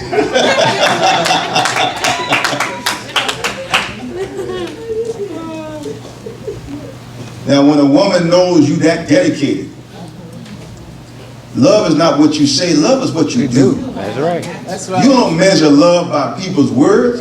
See, that's the problem with most women. You fall for men's words, but not their actions. Go ahead, go ahead. So the words don't equal the actions. There's a disease in his heart. Like when I was growing up, Brother Michael, he said, if you about it, be about it, about it. Be about it, about it. Be about it, about it. That's what he said, be about it, about it. Yeah. How about 17, 18 then? That's right. So I was about it. That's right. So I'm working at Arby's. I said, baby, meet me at Arby's when I get off. She knew everywhere I was at. I was with her, she was with me, she was my best friend. We ride on Marta together. My head laying in her lap. She rubbing my head on the train at midnight. I didn't give a damn. You better not mess with my baby Ruth. I don't care if you 10 feet tall and got the biggest muscles. I'll break your damn neck. You try to mess with my baby Ruth. I'm sick. Look, let me tell you something. Bear witness. The black man by nature is a lion. Do you know the messenger at the table talks? He said Allah never put fear in a lion. The lion don't have no fear. Right. That's right. Every creature in the jungle, the messenger said, has a little fear. Even that leopard will take flight. Even a panther will take flight, but not that lion. That lion will roar and warn you. You ever seen an 800-pound lion? And that's why the scriptures refer to the black man as a lion. Because Allah never put fear in the black man by nature. Right. Allah, He created everything. How you gonna fear what He created? How we fearing? I don't fear no man. That's right. I don't care how bad you think you are. But if Allah is in a man, can you whip God? So Allah says not that you that slay them, it's me that slay them by their hands. So a man who has no fear like that, and a woman knows that, she's secure. Right. I remember one time, I'm gonna end with this story. My wife, remember, she was pregnant with Fatima. And we weren't Muslims then. I was studying, but I didn't join yet. So we had the Florida Gator matching sweatsuits. Short suits. Gator fans. And there was a parade or something, and we were sitting at the bus stop, Brother Michael. And some brothers in a car, it's about Vine City. They said, hey, Shadi. I said, hell no, he can't be talking about my baby Ruth. Brother Harry, I transformed, brother. And he said, Shadi, you tell my wife to open her legs. Yeah, I'm telling you. I said, I know you ain't telling her to open her legs. That's right. And he had a gun. Nigga, I said, bring it on, goddamn, get out. I went to the car. Literally, I was going to pistol whip him with his own gun. That's right. See, and there was a brother, I think that he remembered me from going to the mosque, and I was just visiting now. I was just visiting, I ain't joined yet. And he said, no. I said, no, you better get him. And the partner said, no, man, that man crazy, leave him alone. See, when you love a woman, you don't fear death. You don't fear no one. My wife, defects came and got her.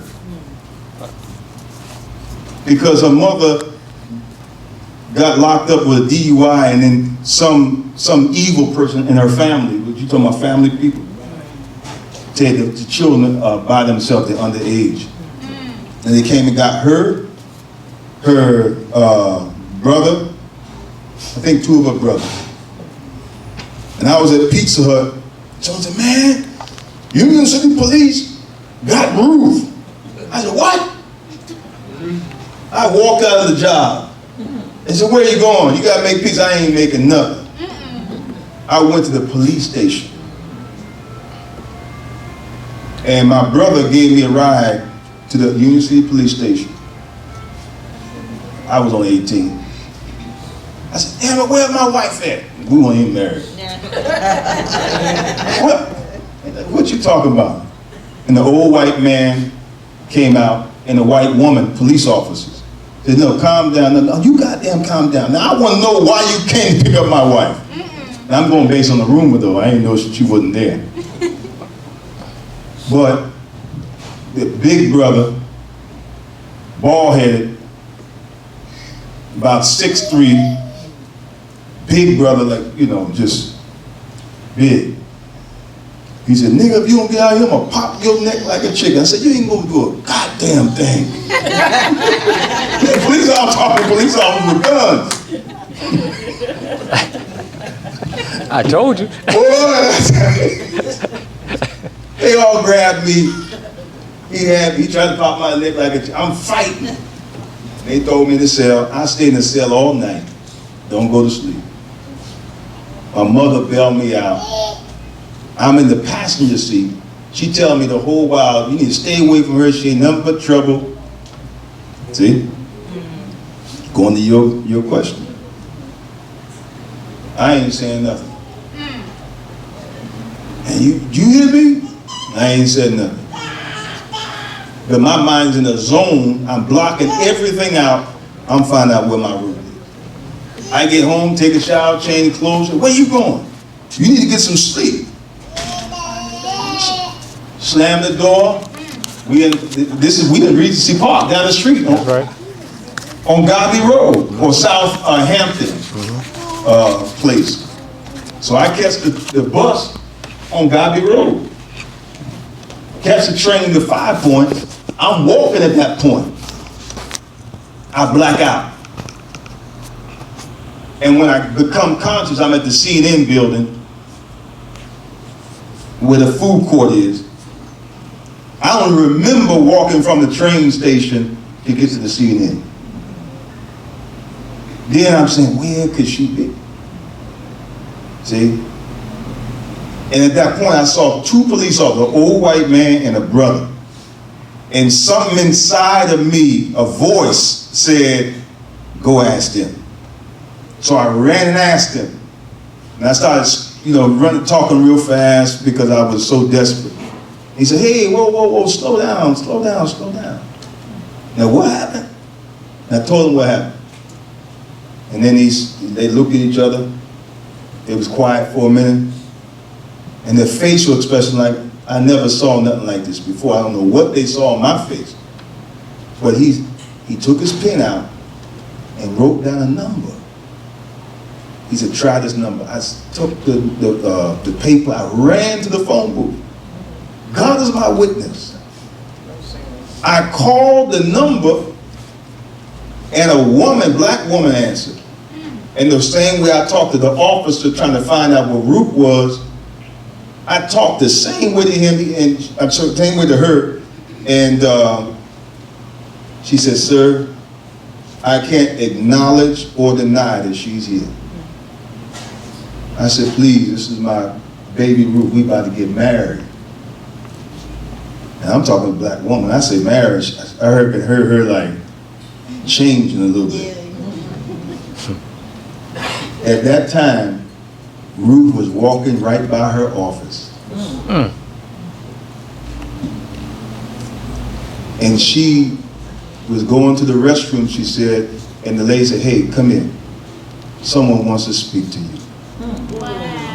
Let me tell you what I'm talking about love and about you can't hide from God. You can't hide from love, man. And I'm telling you, I will die before I lie to you. I'm saying about real love, you cannot hide from real love. It will find you wherever you are. That's right. They found Brother there. And when she answered the phone, she said, yes. I said, baby, do you know how I felt, Brother Harry? Why you feel so? You got that white. What I'm saying is that, how did I find? I didn't know where I was going. That's right. I had no clue. But faith. As Galatians 5 and 6 says, faith that works by love. And when I found this, and then I started talking to her, I was so happy, y'all. I was telling her how much I love her, I miss her, I'm gonna break you out of, we were planning on escaping and everything. I'm 18 years old, y'all. I'm gonna break you out of there, or blow that. I was serious though. So the nature of a man is that he promises his wife the world. A nature of a man is he's a protector, provider. He's a giver of gifts. And the woman can't help to reciprocate when she sees the attributes of God. She wants to comfort and console that man. She wants to be pleasing to him. There's no greater peace And I'm gonna tell you, sex can't give that to you. That's right. No, you can have all the sex in the world. But if you don't have love, it's just that. It's empty, man. That's right. But when you're with the one that you love, it's not just sex. It's really, it's your soul is actually bonding together. See? So I just want to say that a lot of times, but to me, a situation, they was missing that love. They was missing that connection, that nature. And the nature of a woman is to be a comfort and a consoler to a man of God, not a nigga. Come on. That's right. She can't console a nigga. It's not her nature. She has an aversion to that. What's wrong with you? She started talking sassy and rolling her eyes and, you know, where that come from? Because she don't see God in you. Do you know a woman of God can't help to submit to her husband when she sees God in him? That's right. It makes her act like a little girl. That's right. That's right. See? It makes her act, that's when she's secure, when you see her walking around acting like a little girl, like she ain't got no problem, always happy. Girly, that's right. See? That's when you know you're doing your job. That's right. How do you believe what you heard to be true and good for our people?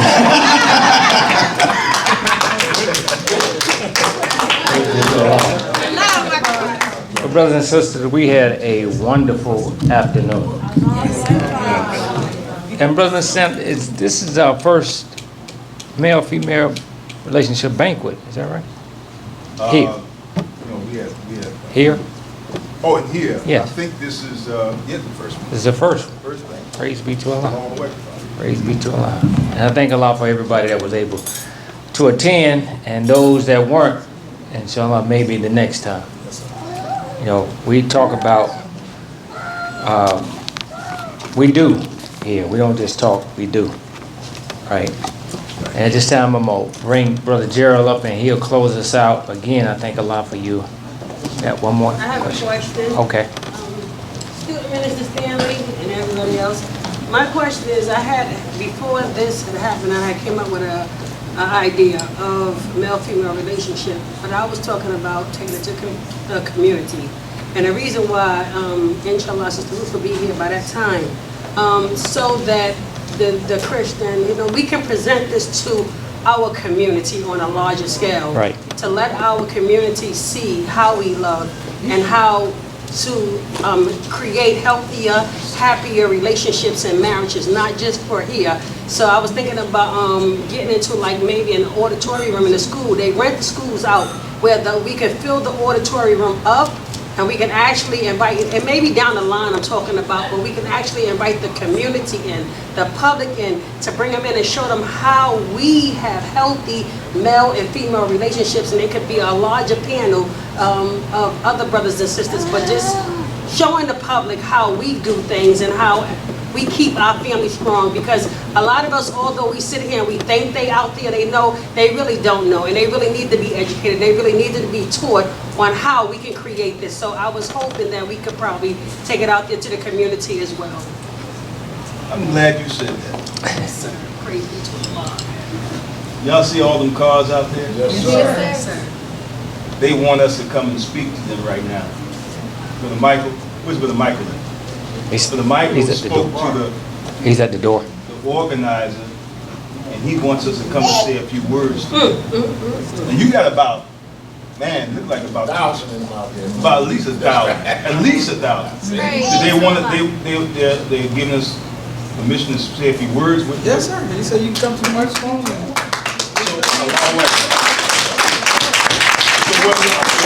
what I'm proposing, see, to save our people is going to take a radical solution. We got to come out of our comfort zone. That's right. Right now, we're in our comfort zone. Yes, sir. So I would propose we leave here, all of us together, Walk go over there. and welcome our people and say a few words to them. That's right.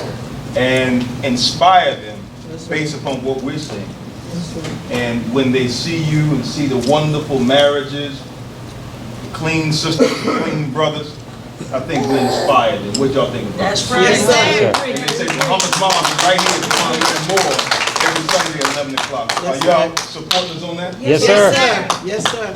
Well, like they say, come on. Praise be to Allah. So Close out with prayer. so following, we're gonna,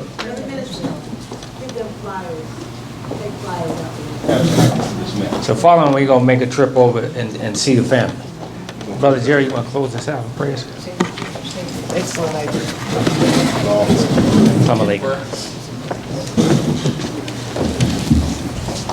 And could we please do one final hand for all of the panelists for the wonderful job you did, and yourselves as well, and Brother Michael for being a wonderful master of ceremony. Allahu Akbar. Just close out in prayer. In the name of Allah, the Beneficent, the Merciful. All praise is due to Allah, the Beneficent, the Merciful. Lord of the worlds, Master of the day of judgment in which we now live. And thee alone do we serve, and thee alone do we beseech in thy help. O Allah, guide us on the right path, the path upon whom thou hast bestowed favors upon us, not a path upon whom there are wrath brought down against us, nor of those who go us astray. Ameen. Ameen. Brothers greet your brothers, and sisters greet your sisters. You are now dismissed. Allahu Akbar. Allahu Akbar. Hayya ala salah. Allahu Akbar. Allahu Akbar. Hayya ala salah.